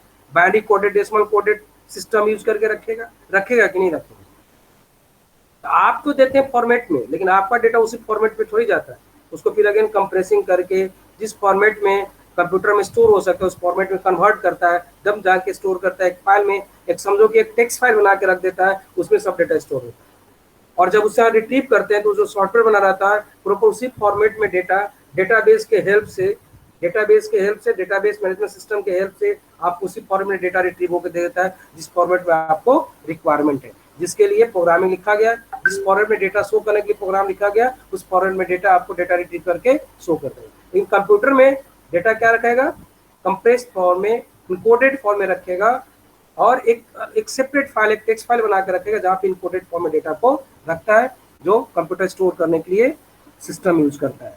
ठीक है, मतलब क्या यूज करता है, एक ही कोडिंग सिस्टम है, बाइनरी नंबर सिस्टम फॉलो करता है। नंबर सिस्टम बाइनरी के फॉर्म में डेटा रखाएगा और वो डेटा फिर अगेन कन्वर्ट होके डेटाबेस मैनेजमेंट सिस्टम के हेल्प से आपको उस फॉर्मेट में कन्वर्ट होता है, तब जाके आपको ओरिजिनल फॉर्म में डेटा आता है। तो बीच में कौन इन्वॉल्व होता है, डेटा को स्टोरिंग करने के लिए, डेटा को कन्वर्ट करने के लिए, तो डेटाबेस मैनेजमेंट सिस्टम। और यूजर क्या करता है, यूजर इंटरेक्ट करता है इंटरफेस से, जो इंटरफेस बनाया गया जीयूआई इंटरफेस, उससे यूजर इंटरेक्ट करता है और इंटरेक्ट करके डेटाबेस में डेटा को फिट करता है।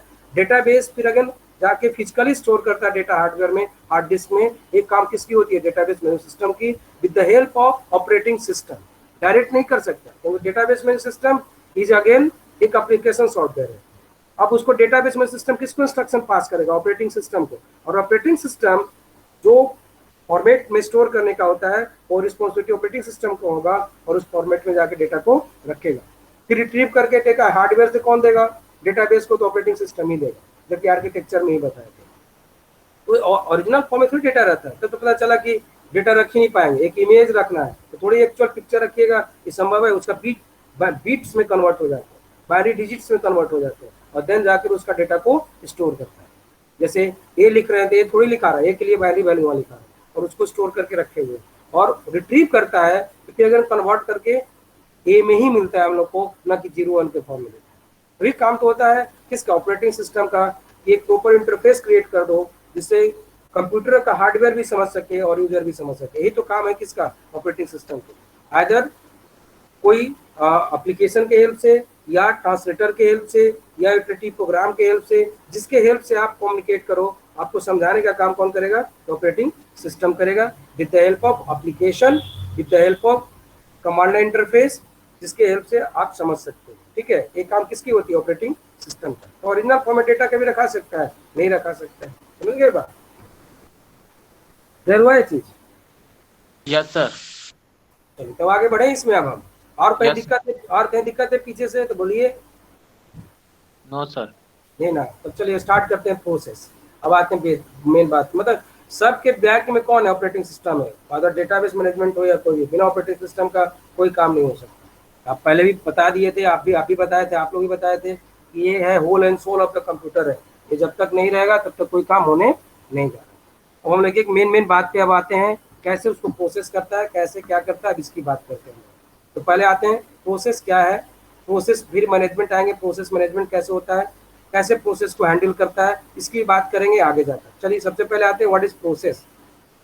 ठीक है, एक काम करते रुक जाइए, हम वीडियो ऑन कर देते हैं। व्हाट इज प्रोसेस, प्रोसेस क्या बताया अभी, जो एक्सक्यूशन के लिए, मतलब ऐसा प्रोग्राम जो एक्सक्यूशन के लिए दिया गया, मतलब रन करने के लिए, रन करने की स्थिति में, वो क्या कहलाएगा, प्रोसेस। जैसे आप प्रोग्राम लिख दिए तो नहीं हो गया, कोडिंग लिख के छोड़ दिया, नहीं, कोडिंग को हम रनिंग मोड में रखे हैं, एक्सक्यूशन के लिए रेडी है, तो क्या करेगा वो, प्रोसेस करेगा। क्या लिखता है, process is a program in execution. समझ बात, process is not a same as program. Program क्या, प्रोग्राम एक कोड है, प्रोग्राम कोड है, जब वो प्रोग्राम कोड को हम रन कराएंगे तब वो जाके प्रोसेस होगा, जब वो एक्सक्यूशन के लिए जाएगा तब प्रोसेस कहलाएगा, ऐसा नहीं है। ठीक है, तो प्रोग्राम जो भी एक्सक्यूशन मोड में है वो प्रोसेस का है। तो process is not a same as program code but a lot of more than it. ठीक है, क्या है, program is an active entity as oppose to program which is considered to be a passive entity. Active कौन है, process एक active है, जबकि programme क्या है, पैसिव एंटिटी है। तो प्रोग्राम जैसे लिख दिया, कोड लिख देने से कंप्यूटर को कुछ लिख तो दिए आप, कंपाइल करके रख भी दिए, ठीक है, कंप्यूटर उसको ऐसे नहीं समझ लेंगे। जब तक उसको हम प्रोसेसर को प्रोसेस करने के लिए नहीं भेजेंगे तब तक वो उसका इंटरप्रिटेशन नहीं होगा। तो प्रोसेसर को कब प्रोसेस के लिए जाता है, जब आप उसको रन कराते हो। तो कोई भी हम प्रोग्राम लिखते हैं, प्रोग्राम इधर क्या है, ग्रुप ऑफ कोड्स है। जैसे मान लो 2 नंबर ऐड करने का प्रोग्राम लिखा, तो आपने 2 नंबर प्रोग्राम ऐड लिखा, तो 2 नंबर गेट किया यूजर से, 2 नंबर को जोड़ा, फिर 2 नंबर को प्रिंट किया, मान लीजिए ये 3 लाइन का कोड उसमें लिखा है। तो कोड तो आपने लिख दिया, कंपाइल भी कर दिया, जो कंप्यूटर समझेगा वो भी कंपाइल करके आपने ऑब्जेक्ट कोड जनरेट करके रख दिया। जो आप कोड लिख रहे हो सोर्स कोड है, और जो कंपाइल करके जो कोड लिखाएगा, जो कंप्यूटर आगे समझेगा, वो ऑब्जेक्ट कोड कहलाता है। लेकिन ऑब्जेक्ट कोड तो लिखा गया, लेकिन ऑब्जेक्ट कोड प्रोसेसर को जब तक हम भेजेंगे नहीं तब तक वो प्रोसेस करके आपको आउटपुट देगा नहीं। तो प्रोसेसर के लिए जो कोड अब हम भेजने जा रहे हैं वो कब भेजते हैं, जब उस प्रोग्राम को रन कराते हैं तब। ठीक है, रनिंग मोड में जब डालते हैं, जब वो एक्टिव मोड में जाता है तब वो प्रोसेस के लिए जाता है। तो जो एक्टिव मोड जो देख रहे हैं उसको हम क्या कहते हैं, प्रोसेस। और जो कोड लिखा हुआ है सामने दिख रहा है, जो रन करेगा तब वो काम करेगा, तो क्या कहता है, प्रोग्राम कहलाता है। वो किसको कहते हैं, पैसिव एंटिटीज। ठीक है, तो process is the active entities जो एग्जीक्यूशन के लिए प्रोसेसर को चला गया है, और program is the passive entity. जब तक उसको एक्टिव में नहीं लाएंगे तब तक वो कोड लिखा हुआ क्या काम करेगा वो पता आपको भी नहीं है, और कंप्यूटर उसको प्रोसेस करेगा नहीं जब तक उसको प्रोसेस में नहीं डालेंगे, सीपीयू को पोस्ट नहीं करेंगे। तो प्रोसेस इंक्लूड क्या कहते हैं, कोई भी प्रोसेस है तो प्रोसेस खाली सीपीयू को नहीं जाता है। प्रोसेस क्या होता है, एक हार्डवेयर का स्टेट का रिक्वायरमेंट होता है, मेमोरी की रिक्वायरमेंट होती है, सीपीयू की रिक्वायरमेंट होती है। ऐसा नहीं कि प्रोसेस करने में खाली सीपीयू का ही काम हो जाता है, नहीं। सीपीयू तो चलो एनालॉग तो कन्वर्ट करेगा, एलयू यूनिट है, कंट्रोल यूनिट है, मिलकर उसको प्रोसेस करेगा, लेकिन आखिर डेटा कहाँ स्टोर रहेगा, उसके लिए चाहिए मेमोरी का रिक्वायरमेंट होगा। ठीक है, अदर हार्डवेयर का भी रिक्वायरमेंट होगी।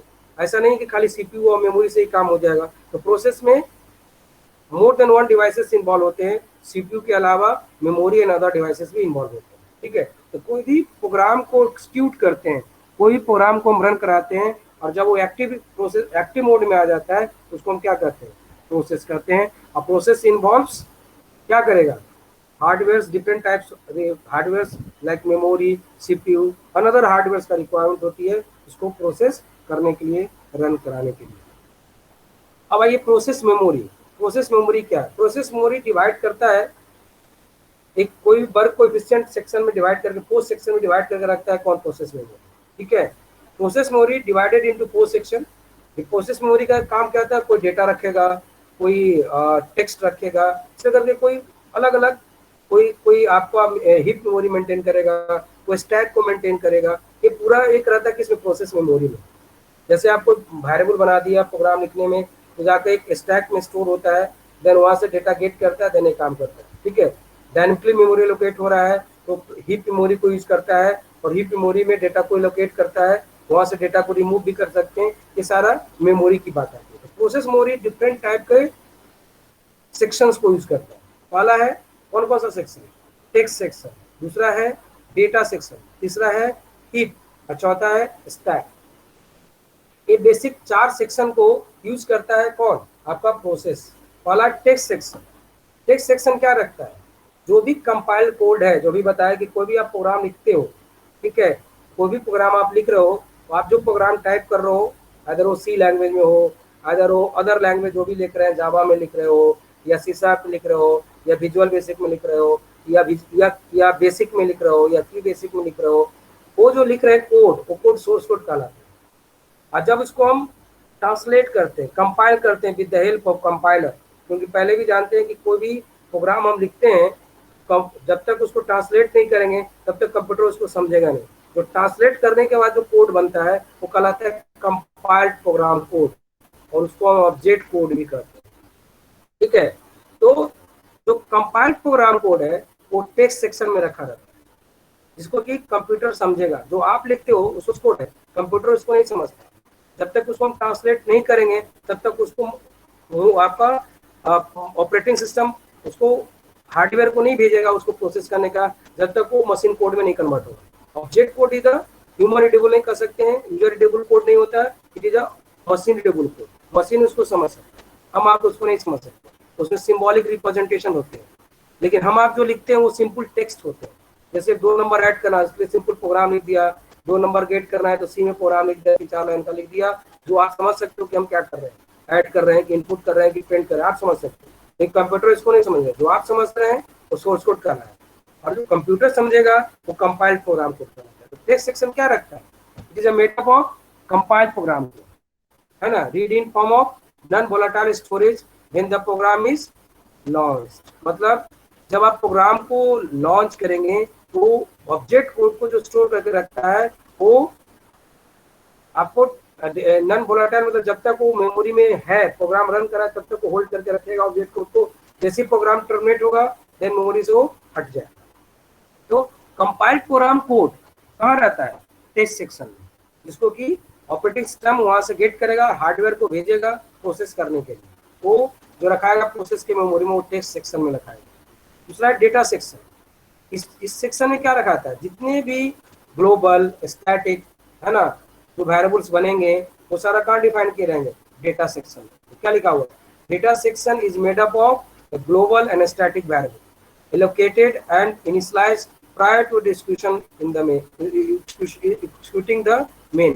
मतलब execute करने से पहले, रन कराने से पहले जो मेमोरी में रखा गया ग्लोबल वेरिएबल्स, स्टैटिक वेरिएबल्स, तो क्या कहलाता है? वो कहाँ रखाता है? डेटा सेक्शन में। जब प्रोग्राम आप लिखोगे ना, प्रोग्राम पढ़ाया जा रहा है, कुछ ऐसा बताया जा रहा है, सी वगैरह बताया जा रहा है कि नहीं बताया जा रहा है? पहले बताइए। सी कोई सी पर कौन सा लैंग्वेज पढ़ रहे हैं अभी आप लोग? सर अभी तो सी चल रहा है। सी में बताया गया होंगे, टीचर जो भी पढ़ा रहे होंगे बताए होंगे, लोकल वेरिएबल, ग्लोबल वेरिएबल, ऐसा कुछ बताए थे? कुछ ऐसा कॉन्सेप्ट बताया गया था? सी में लोकल वेरिएबल क्या होता है, ग्लोबल वेरिएबल क्या होता है, लोकल वेरिएबल कहाँ डिक्लेयर करते हैं, ये सब बताया गया था? सर कुछ अच्छा से डिफाइन नहीं हो रहा सर, मतलब local variable for example sir क्या बोलना चाहते हैं? तक तो नहीं बताया इसमें, नहीं, डिटेल से नहीं बताया। सी में सी जब पढ़ा रहे होंगे तो सी में स्ट्रक्चर और सी प्रोग्राम पढ़ाए होंगे ना? यस, जिसमें सी प्रोग्राम तो चल रहा है सर। हाँ, सी प्रोग्राम चल रहा। प्रोग्राम लिखना शुरू कर दिए हैं आप लोग? Yes sir. अब बताओ, प्रोग्राम लिखना शुरू कर दिए हो, अब उसमें लोकल और ग्लोबल वेरिएबल समझ में नहीं आया उसमें? सर मे बी सर कभी बताए होंगे, लेकिन थोड़ा आप डिफाइन जरा कर दीजिए ना लोकल वेरिएबल्स को, तो समझ में आ जाएगा सबसे सर। पहले हमको बताओ, आप सबसे पहले छोड़ो सर पढ़ाए होंगे नहीं, सबसे पहले हमको आंसर चाहिए। सी पढ़ रहे हो तो सी का स्ट्रक्चर बताओ, सी प्रोग्राम लिखने का स्ट्रक्चर ऑफ सी प्रोग्राम, तब मैं बताऊंगा। स्ट्रक्चर ऑफ सी प्रोग्राम बताइए क्या होता है, बताओ तो आप। सी का प्रोग्राम लिखते हैं, उसका स्ट्रक्चर क्या होता है? अपने आप सब बात सामने आ जाएगा। स्ट्रक्चर बताओगे सारा कहानी सामने आ जाएगा, क्योंकि सी का प्रोग्राम लिखना शुरू कर दिए हो, इसका मतलब है कि सी का स्ट्रक्चर आप लोग जानते हो तभी प्रोग्राम लिख रहे हो, या जो भी टीचर पढ़ाए होंगे स्ट्रक्चर बताए होंगे कि सी का प्रोग्राम लिखने का स्ट्रक्चर क्या होता है ना? जैसे किताब में हम पढ़ना है तो कैसे पढ़ना है उसका स्ट्रक्चर पढ़ने से पहले डिफाइन करते हैं। कॉपी में लिखना है तो कैसे लिखना है वो स्ट्रक्चर पहले डिफाइन करते हैं। अब तो आप प्रोग्राम लिखने लगे, इसका मतलब क्या है? उसका स्ट्रक्चर आप जानते हो। तो बताओ स्ट्रक्चर सी प्रोग्राम का क्या है, तब मैं आगे बताता हूँ local variable and global variable. बताइए आप लोग, कितने सेक्शन होते हैं सी प्रोग्राम लिखने का? स्ट्रक्चर बताया गया था ना कि नहीं बताया गया? ये पहले बता दो आप लोग। स्ट्रक्चर और सी प्रोग्राम बताया गया है या नहीं, पहले बताओ आप।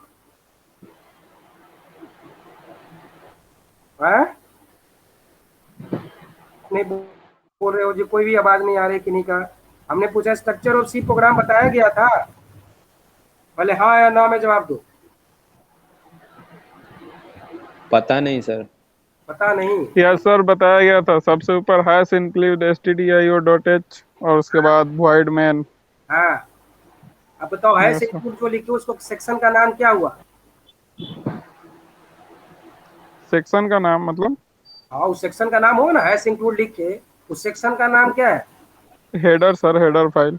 नहीं, इसका मतलब है सी का आपने स्ट्रक्चर भी नहीं पढ़ा। अपने सर को कहिएगा सर स्ट्रक्चर जरा सा अच्छा से बता दीजिए। सी का प्रोग्राम लिखने से नहीं होता है, सी का बेसिक आइडिया भी होनी चाहिए। अब मैं बोलता हूँ सुनो और नहीं तो नोट डाउन करो। टीचर तो लिंक सेक्शन बोलेंगे उसको। हाँ, लिंक सेक्शन बोलेंगे उसको। यस, देखो सी प्रोग्राम लिखने का 6 सेक्शन है, ठीक है? एक एक सेक्शन का नाम मैं लेता हूँ।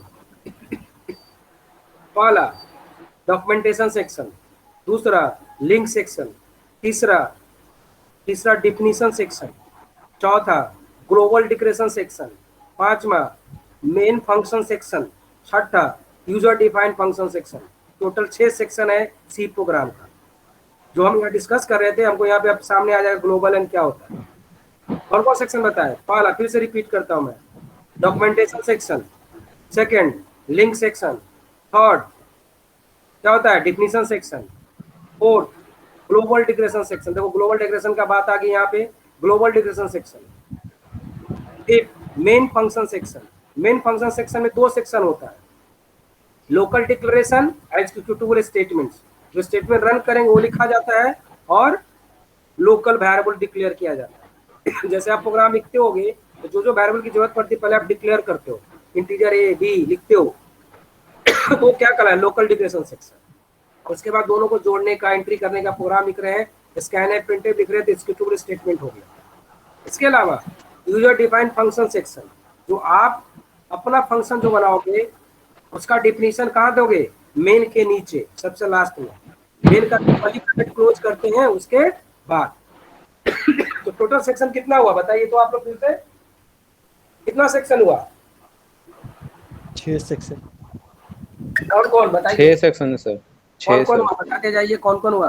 पहला डॉक्यूमेंटेशन, लिंक एक एक सेक्शन, करके, हाँ लिंक सेक्शन, लिंक सेक्शन, हाँ ठीक है।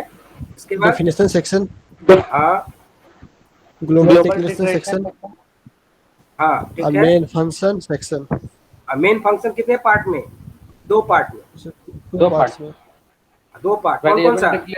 वेरिएबल डिक्लेरेशन, वेरिएबल डिक्लेरेशन इसको कहते हैं लोकल डिक्लेरेशन। और उसके बाद दूसरा एक्जीक्यूटेबल स्टेटमेंट्स, जो स्टेटमेंट रन करने वाले स्टेटमेंट जो लिखते हैं वो स्टेटमेंट्स, 2 पार्ट। और इसके बाद last section user defined function section. User defined function section. अच्छा इसको सब प्रोग्राम सेक्शन ही बोलेंगे ना? प्रोग्राम सेक्शन किसको? सब प्रोग्राम सेक्शन सबसे लास्ट में। सब प्रोग्राम सेक्शन भी कर सकते हैं या यूजर डिफाइंड फंक्शन सेक्शन भी कर सकते हैं, क्यों नहीं कर सकते, कर सकते हैं, ठीक है ना। अब देखो एक चीज बताते जाते हैं, अब यहाँ पे देखो लोकल का भी बात है और ग्लोबल का भी बात आ गया कि नहीं इसमें, बताइए आ गया ना। अब एक एक करके हम समझा देते हैं। देखो डॉक्यूमेंटेशन सेक्शन क्यों यूज करते हैं, कोई भी प्रोग्राम आप क्यों लिख रहे हैं, इसका क्या पर्पस है लिखने का, वो सब मेंशन कहाँ करते हैं हम लोग, डॉक्यूमेंटेशन सेक्शन में। इसको कहते हैं रिमार्क्स सेक्शन। रिमार्क्स, प्रोग्राम के बारे में जो रिमार्क्स लिखते हैं वो कहलाया डॉक्यूमेंटेशन सेक्शन। दूसरा लिंक सेक्शन, जितने भी हेडर फाइल जो इंक्लूड करते हैं, हेडर फाइल्स को लिंक करते हैं किस सेक्शन में, लिंक सेक्शन में। और इसके लिए एक प्री प्रोसेस डायरेक्टिव यूज करते हैं जिसका नाम हैश इंक्लूड है। हम शॉर्ट में बता रहे हैं, डिटेल में आपके टीचर बताएंगे जो प्रायसी समझे, उसके लिए क्लास लगता है खाली इसको समझाने में। तो लिंक सेक्शन क्या है, लिंक सेक्शन रिस्पॉन्सिबल है किसके लिए, जितने भी फंक्शन सी में यूज करते हैं उसको लाइब्रेरी से लिंक करने का काम कौन करता है, लिंक सेक्शन। इसमें क्या यूज करते हैं, प्री प्रोसेस डायरेक्टिव जिसका नाम है हैश इंक्लूड। इसलिए हैश इंक्लूड लिखते हैं, कोई दूसरा प्री प्रोसेस डायरेक्टिव नहीं लिखते हैं, क्योंकि हैश इंक्लूड की रिस्पॉन्सिबिलिटी होती है कि जो फंक्शन सी में हम यूज कर रहे हैं उसको लाइब्रेरी से लिंक करना। जैसे std.h, उसको लाइब्रेरी कह सकते हैं या इसको हेडर फाइल भी कह सकते हैं। उसको लिंक करने का काम कौन करेगा, तो कौन करेगा, तो करेगा हैश इंक्लूड। और किस सेक्शन में लिखा जाता है, लिंक सेक्शन, इसलिए उसका नाम दिया गया लिंक सेक्शन, कि फंक्शंस को हेडर फाइल से या लाइब्रेरी से लिंक करने का काम करता है लिंक सेक्शन। इसके लिए रिस्पॉन्सिबिलिटी किसकी होती है, लिंक करने के लिए हैश इंक्लूड की रिस्पॉन्सिबिलिटी होती है। इसके बाद था डेफिनेशन सेक्शन। डेफिनेशन सेक्शन में जितने भी सिंबॉलिक कांस्टेंट बनाएंगे इसके लिए हम यूज करते हैं डेफिनेशन सेक्शन। इसमें hash defined pre process directive को यूज करते हैं जिसके हेल्प से सिंबॉलिक कांस्टेंट बनाते हैं, ठीक है।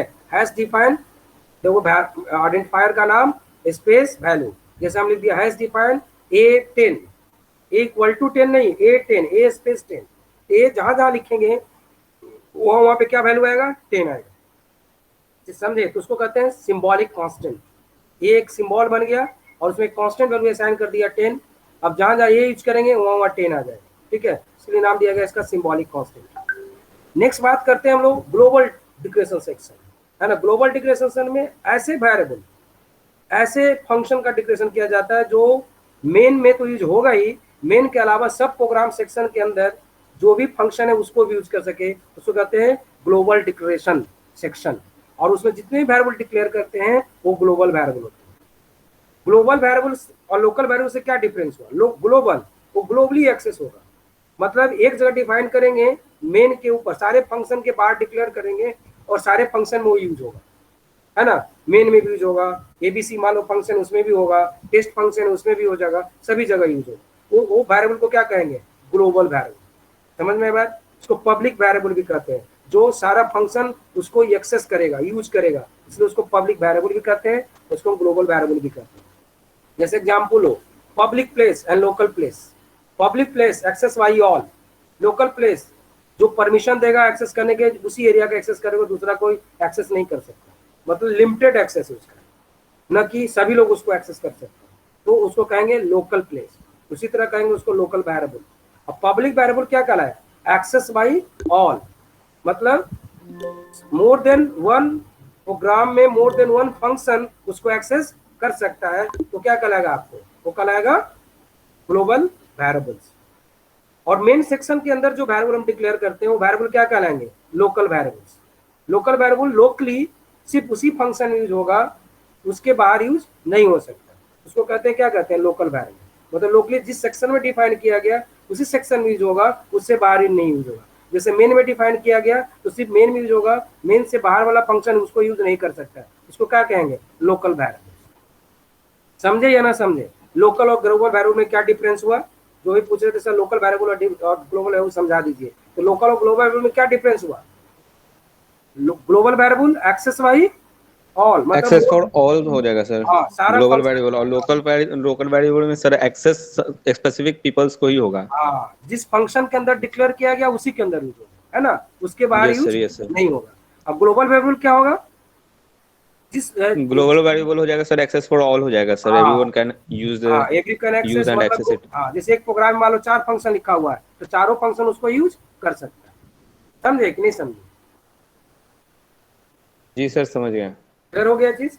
अब बात करते हैं, तब ना, अब देखिए अब समझ में, सेक्शन भी आपके दिमाग में रखिएगा जो हम बताए, क्योंकि जाइएगा ना भाई बात देने कहीं तो ये बेसिक क्वेश्चन पूछता है, और वहाँ नहीं जवाब दीजिएगा तो आगे का क्वेश्चन आपसे नहीं पूछेगा, कहेगा कि बेसिक नॉलेज है ही नहीं, तो आगे का क्या पूछे इनसे हम, ये भी जैसा ध्यान दीजिएगा।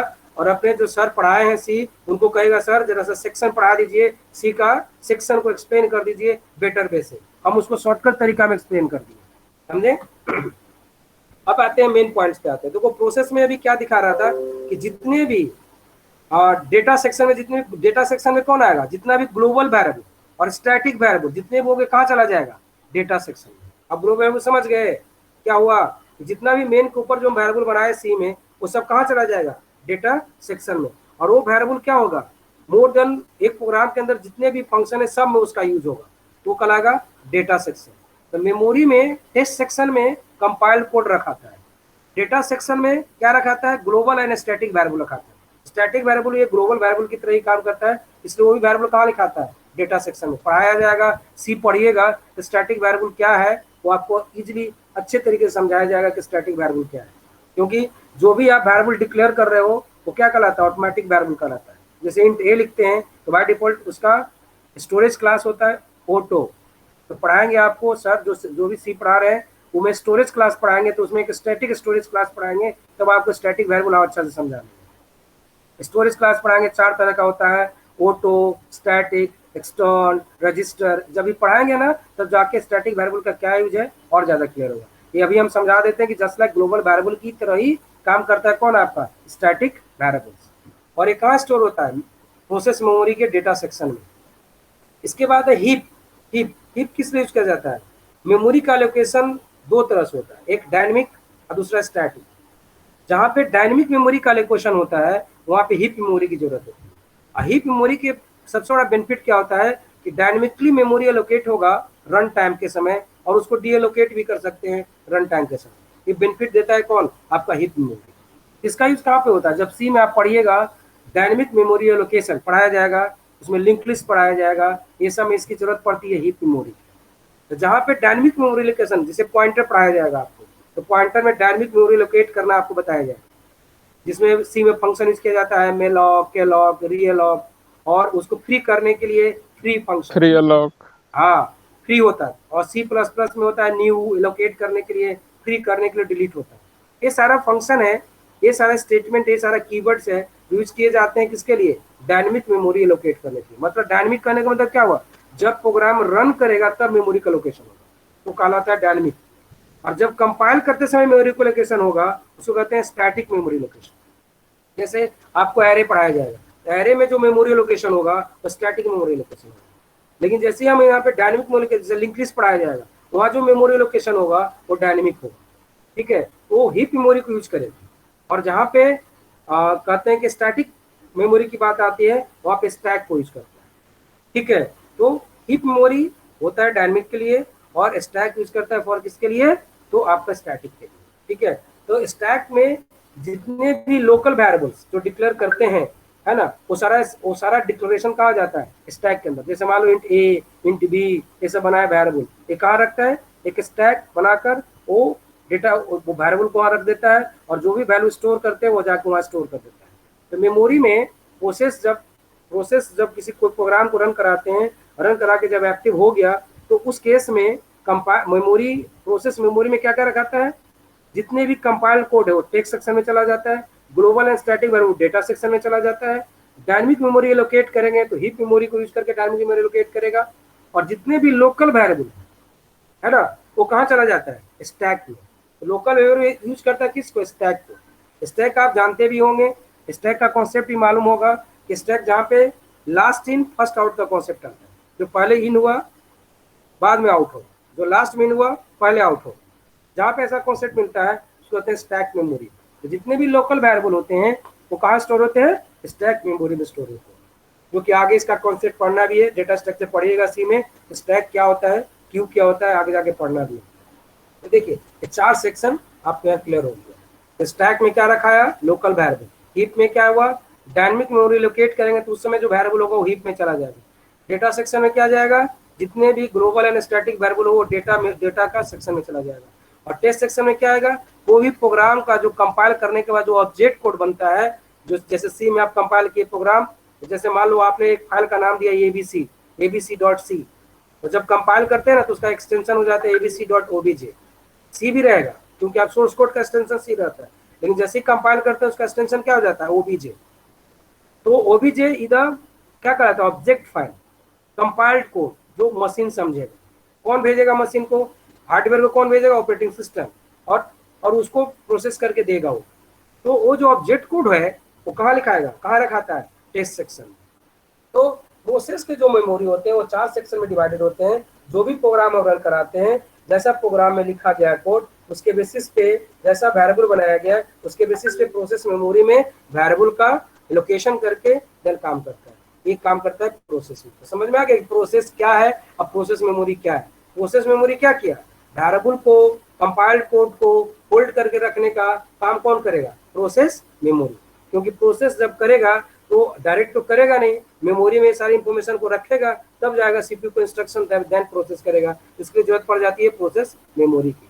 और ये 4 पार्ट है जो उस प्रोग्राम को, एक्टिव प्रोग्राम को प्रोसेस करने में हेल्प करता है। सीपीयू वहां से डेटा गेट करता है और देन उसको प्रोसेस करता है। क्लियर हो गया ये चीज, व्हाट इज प्रोसेस, क्लियर। अब प्रोसेस मेमोरी की क्यों जरूरत पड़ती है, ये क्लियर हुआ कि नहीं हुआ, ये पहले बताइए। यस सर, हो गया सर क्लियर। चलिए ठीक है, अब आगे बढ़ते हैं इसमें।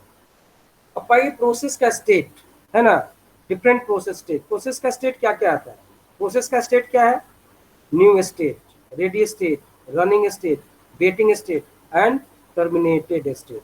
टर्मिनेट कब हुआ, जब प्रोग्राम फिनिश हो गया। New state, process being create, process को आप जब क्रिएट करते हैं ये न्यू स्टेट का। रेडी स्टेट क्या हुआ, प्रोसेस वेट कर रहा है अपना नंबर का, कि अब हमको काम करने के लिए प्रोसेसर के लिए वेट कर रहा है, प्रोसेसर के लोकेशन के लिए वेट कर रहा है, तो क्या कहलाया आपका, रेडी स्टेट। ठीक है, क्या लिख रहा है, the process is being created is the new state, the process is waiting to be assigned to a processor, मतलब काम करने के लिए असाइन करेगा, उसके लिए जो वेट कर रहा है, मतलब रेडी क्यू में है और प्रोसेसर के लिए वेट कर रहा है ताकि वो काम कर सके, प्रोसेस कर सके, रनिंग में जा सके, वो कहलाता है रेडी स्टेट। रनिंग स्टेट में क्या हुआ, प्रोसेस जो है अब एग्जीक्यूशन के चला गया, रनिंग मोड में चला गया, अब उसको रन करके जो आउटपुट देना आउटपुट देगा, वो कहलाता है रनिंग स्टेट। मतलब इंस्ट्रक्शन आर बीइंग एग्जीक्यूटेड इधर रनिंग स्टेट। जब आप कंपाइल कर दिए, कंपाइल करके जब रन करते हैं तो रन करने के बाद यदि कोई रेडी मोड में और कोई नहीं है तो डायरेक्ट वो चला जाता है रनिंग करने के लिए, और वो एग्जीक्यूशन के लिए चला जाता है और देन उसका आउटपुट रिटर्न करके आपको दे देता है। वेटिंग स्टेट, वेटिंग स्टेट में क्या करता है, जब कोई अदर इनपुट आउटपुट रिसोर्सेज की जरूरत पड़ गई, इनपुट आउटपुट डिवाइसेस की जरूरत पड़ गई, तो उसमें इनपुट आउट डिवाइस जब यूज करते हैं तो स्टेट कहाँ चला जाता है, वेटिंग स्टेट। मतलब the process waiting for some event to occur such as input output के लिए वेट कर रहे हैं, है ना, कोई भी किसी तरह और प्रोसेस के लिए वेट कर रहे हैं, उसको कहते हैं वेटिंग स्टेट। जैसे एग्जाम्पल लेते हैं, जैसे मान लिया आपने सी में प्रोग्राम लिखा, ठीक है, जिसमें लिख दिया a = 10 b = 20, जोड़ दिया, उसको प्रिंट कर दिया। अब यहाँ पे यूजर से कुछ डेटा लेना नहीं है, डायरेक्ट डेटा को प्रिंट कर देगा, तो वेटिंग में नहीं जाएगा, सीधे प्रोग्राम रन किया, टर्मिनेट कर देगा। लेकिन मान लीजिए आप प्रोग्राम लिखते हैं कि नहीं 2 नंबर यूजर से गेट करें, उसके बाद उसको ऐड करें, देन इसके बाद प्रिंट करें उसका रिजल्ट, तो क्या होगा बताइए? जब प्रोग्राम रन कर रहा है तो रन तो कर दिया, रन करने के बाद जब 2 नंबर गेट करेगा तो आपका इनपुट के लिए वेट करता रहता है। किस स्टेट में चला गया प्रोसेस? वेटिंग स्टेट में। वो उतने देर तक वो वेट कर रहा है, तब तक आप डेटा फिट नहीं करते हो, तब तक वो प्रोसेस के लिए नहीं जाता। तो स्टेट क्या कर गया? वेटिंग स्टेट, क्योंकि इसमें इनपुट डिवाइस का इन्वॉल्वमेंट हो गया फॉर डेटा फिटिंग करने के लिए। तो स्टेट क्या हो गया? प्रोसेस रन करता हुआ रुक गया, वो कहलाता है क्या? Waiting state. और देन जब एंट्री कर देते हैं तब जाके वो प्रोसेस क्या हुआ? एग्जीक्यूशन के स्टेटमेंट्स का जोड़ने का काम किया, प्रिंट करने का काम किया, देन जाके उसको टर्मिनेट करते। टर्मिनेटिंग क्या हुआ? जब फिनिश हो गया एग्जीक्यूशन का, कोई भी प्रोसेस है फिनिश फॉर एग्जीक्यूशन के लिए, जब फिनिश हो एग्जीक्यूशन इसका कंप्लीट हो गया प्रोसेस का, तो उसको क्या कहते हैं? Terminated state. जैसे प्रोग्राम रन करा के आउटपुट आ गया, प्रोग्राम से बाहर आ गए, यूजर स्क्रीन पे चले गए, तो क्या स्टेट हो गया? Terminated state. क्लियर हो गया? ये कोई प्रोग्राम रन कराते हैं तो कोई प्रोसेस का ये 5 स्टेट होता है: new, ready, running, waiting and terminating. Clear है? वेटिंग से फिर रनिंग, रेडी से फिर रनिंग में जाता है, देन इसके बाद रन करें। देखो यहाँ पे स्टेट देखिए दिखा रहे हैं क्या क्या हुआ। न्यू से फिर कहा गया एडमिट टू रेडी में चला गया, रेडी से रनिंग में भी जा सकता है, रनिंग से टर्मिनेट भी हो जाएगा, एग्जिट हो जाएगा, टर्मिनेट हो गया। या कोई और रेडी से इंटरप्ट हुआ तो इंटरप्ट होने के बाद भी रनिंग में जाएगा, फिर टर्मिनेट होगा। वेटिंग में कब जाएगा? जब कोई इनपुट आउटपुट इवेंट अगर करेगा तो क्या आएगा? वेटिंग में जाएगा। वेटिंग के बाद या कोई इनपुट आउटपुट इवेंट अगर किया तो वेटिंग में जाएगा। तो वेटिंग रनिंग में भी कोई इनपुट आउटपुट अगर किया तो वेटिंग में जाएगा, या रेडी में भी कोई इनपुट आउटपुट अगर किया तो वेटिंग में जाएगा। फिर वो वेटिंग से किस में जाएगा? रेडी में जाएगा, न कि रनिंग में जाएगा। रेडी से फिर रनिंग में जाएगा, देन इसके बाद उसको टर्मिनेट करेगा। ये आपका पूरा इसका साइकिल है। कोई भी प्रोसेस रन करता है इसका एक प्रोसेस साइकिल है इसका, ठीक है। न्यू से रेडी में गया, रेडी से डायरेक्ट रनिंग में भी जा सकता है। कोई इनपुट मान लीजिए यूजर से डेटा वगैरह हमको नहीं लेना है तो डायरेक्ट रनिंग में गया और टर्मिनेट करके बाहर आ गया। कोई इंटरप्ट हुआ तो इंटरप्ट होने के बाद फिर इंटरप्ट के बाद रनिंग में जाएगा, फिर टर्मिनेट कर दिया। लेकिन मान लो यूजर इनपुट ले रहे हैं तो रेडी से रनिंग में गया, रन कर रहा है प्रोग्राम, तब आपसे डेटा मांगा तो फिर रनिंग से फिर कहाँ चला गया? वेटिंग में चला गया। अब वो वेटिंग से फिर कहाँ जाएगा? रेडी में जाएगा। रेडी में जाने के बाद फिर जाएगा रनिंग में, तब जाके फिर वो टर्मिनेट होगा। जब डेटा फीड करेंगे तो रनिंग से कहाँ चला गया? वेटिंग में चला गया। अब वेटिंग से फिर ready, then running, then terminating. ये पूरा साइकिल है इसका, प्रोसेस का। समझ गए? कोई दिक्कत इसमें? बताइए, कोई दिक्कत? No sir. नहीं ना? ठीक है। इसको ऐसे भी समझ सकते हैं, देखिए न्यू, रेडी, वेटिंग, ऐसे हायरार्की से भी समझ सकते हैं, ठीक है। Executing, block, suspended. अब यहाँ न्यू से ब्लॉक भी हो सकता है, सस्पेंड हो के देन काम खत्म हो सकता है, आगे कोई काम नहीं है। लेकिन जब न्यू है, रेडी चला गया तो इनपुट आउटपुट हो तो वेटिंग होगा, फिर एक्सिक्यूटिंग करेगा, देन टर्मिनेट करेगा। पूरा साइकिल कंप्लीट करने के लिए पूरे साइकिल को कंप्लीट करना है। एक्सिक्यूशन से फिर ब्लॉक भी हो सकता है, एक्सिक्यूशन से फिर सस्पेंड में भी जा सकता है, और न्यू भी ब्लॉक्ड हो सकता है, न्यू भी सस्पेंड हो सकता है। ये साइकिल इस तरह भी इसको समझा जा सकता है, लेकिन प्रोसेस वही आ रहा है: न्यू, रेडी, रनिंग, टर्मिनेटिंग, या new, ready, running, waiting, ready, running, then terminating, ऐसे, ठीक है। इस तरह भी कर सकते हैं। एक प्रोसेस स्टेट है जिसको कि सर ब्लॉक्ड और सस्पेंड में क्या डिफरेंस है? ब्लॉक सस्पेंड में क्या है? जैसे कोई काम करने के लिए दिया, ठीक है, अब आपको कह दिया कि ये काम नहीं करना है, ब्लॉक कर दिया, है ना, तो क्या हुआ? ब्लॉक्ड हो गया, अब वो काम नहीं किया, वहीं से बाहर हो गया। सस्पेंड क्या हुआ? ब्लॉक्ड नहीं किया। जैसे कैसे आप नंबर को ब्लॉक कर दिए, ठीक है, जैसे कोई का नंबर आया तो नंबर को आप बहुत परेशान कर रहा था तो नंबर को ब्लॉक कर दिया। अब क्या हुआ? नंबर से कॉल आएगा तो आपको डिस्टर्बेंस नहीं होगी, उसको लगेगा कि बीजे शो कर रहा है, क्या नंबर लगेगा नहीं। एक हुआ कि नहीं, आप ऐसा किए कि ब्लॉक ही नहीं किए, उसको वहां से बाहर कर दी, हटाइए दिए, ये क्या कहलाया? सस्पेंड हो गया, ठीक है।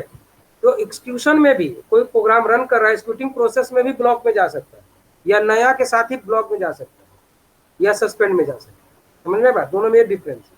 तो ब्लॉक को हम क्या कर सकते हैं, फिर अनब्लॉक कर सकते हैं, ठीक है, लेकिन सस्पेंड रहेगा तो फिर अनब्लॉक नहीं, फिर सस्पेंड को फिर अगर सस्पेंड ही हो गया जॉब, ठीक है, क्लियर हुआ चीज। Yes sir. इस तरह का काम हम लोग प्रोसेस में भी होता है। बैक में काम करता है कौन, ऑपरेटिंग सिस्टम। ये सब काम कौन जो देखता है ना, ये सब ऑपरेटिंग सिस्टम देखता है। और समझिए कि बैक में कितना काम करता है ऑपरेटिंग सिस्टम। समझ सकते हैं कि ऑपरेटिंग सिस्टम कितना वैल्यूबल है। ऑपरेटिंग सिस्टम में एक प्रोग्राम नहीं, कई प्रोग्राम है जो अलग अलग वर्क को हैंडल करेगा। तो जो यदि उसके बीच में जाइएगा ना, पूरी गहराई में ऑपरेटिंग सिस्टम जाइएगा और उसको समझिएगा प्रॉपर बेस से इंटरेस्ट लेके, तो पता चलेगा कि ऑपरेटिंग सिस्टम करता क्या। हम लोग खाली इसी जानते हैं कि इंटरफेस क्रिएट करते हैं। देखो प्रोसेस में कैसे काम किया, देखिए इस तरह काम किया। जैसे एक छोटा सा स्टेट दिखाया गया कि प्रोसेस को कैसे मैनेज करता है। अब उसी तरह सी का प्रोग्राम लिख के समझिए इसको, तो सेम चीज यहाँ सामने आ गया कि वेटिंग में कब जाएगा, जब कुछ यूजर इनपुट लेंगे। लेकिन कांस्टेंट वैल्यू ऐड करके कोई प्रोग्राम ले रहे हैं, यूज करके ले रहे हैं, तो वेटिंग में नहीं जाएगा, डायरेक्ट रनिंग से टर्मिनेट कर देंगे। ये समझ सकते हैं प्रोसेस। आप सी की प्रोग्राम लेके इसको समझिए कि वेटिंग में कब जाएगा और सीधे रनिंग से टर्मिनेट कब होगा। तो सिचुएशन आपके सामने रखे, जब यूजर इनपुट लेंगे तो रनिंग से चल जाएगा वेटिंग में, फिर रेडी, फिर रनिंग, देन टर्मिनेटिंग करेंगे।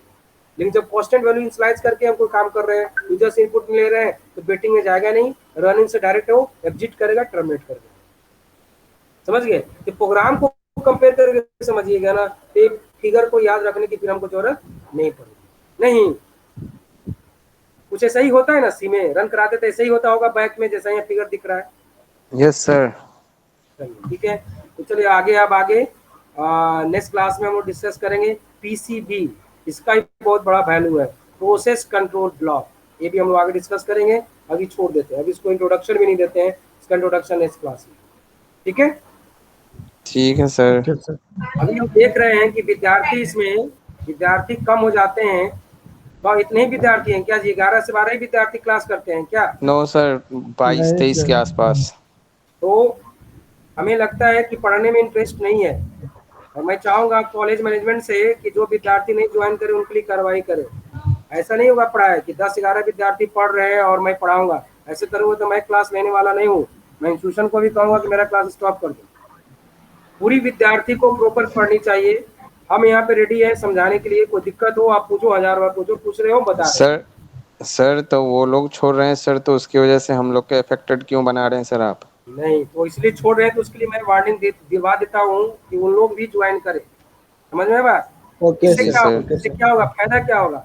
आपको भी पढ़ने में मजा आएगा, मेरे को भी पढ़ाने में मजा आएगा। अब 2 को 4 को पढ़ोगे तो वहाँ क्वेश्चन करेंगे तो 10 को 20 को रहेंगे, तो 20 का रिस्पॉन्स मिलेगा, तो अलग इफेक्ट पड़ता है। समझ में आए बात ना? Yes sir, yes sir, yes sir. आपका मतलब, आपके कहने का मतलब है कि आप तो आ ही रहे हो, हम चाहते हैं कि दूसरा भी ऐड है उसमें। समझ गए? Yes sir. सब लोग पढ़ना, पैसा सभी लोग ने दिया था कि एक लोग दिया, आप लोग नहीं दिए, सब लोग दिए। सबका राइट होता है और सबको जबरदस्ती पढ़ाने का। नहीं पढ़ने का मन है उसको ऐड कराओ, नहीं तो घर पे गार्जियन को फोन करो कि क्या वो कर रहे हैं। नहीं, जी होना सर, चाहिए, होना चाहिए। जी सर। आप लोग को बहुत अच्छी बात है कि आप लोग ज्वाइन कर रहे हो, पढ़ रहे हो, लेकिन जो नहीं ज्वाइन कर उसको भी ज्वाइन कराना मैं चाहता हूँ। ठीक है, अभी हम जी सर। आपके हेड जो है पंकज सर, उनको मैं फोन करता हूँ ज्वाइन जी सर। सर पीडीएफ भेज दीजिएगा सर, पीडीएफ सेंड कर दीजिएगा ये वाला। प्रीवियस क्लास का भेज दिए थे ना? Yes sir, PDF previous class का था सर, ये वाला भी दे दीजिएगा ना, तो हम लोग पहले से ये वाला भी भेज देंगे, आज भेज देंगे इसको। जी सर, ऐसे पहले से पढ़े में रहेंगे सर तो वो ज्यादा अच्छा से क्लियर समझ में आएगा सर। ये वाला भेज देंगे, क्योंकि ये वाला आज ही हम भेज देते हैं, आज ही हम भेज। ठीक है सर, ठीक है सर, ठीक है। चलिए क्लास के बाद सर को हम आपको पंकज सर को भेज देंगे, पंकज सर आपको भेज देंगे। ठीक है, ठीक है सर, थैंक यू सर। चलिए नेक्स्ट क्लास में मिलते हैं।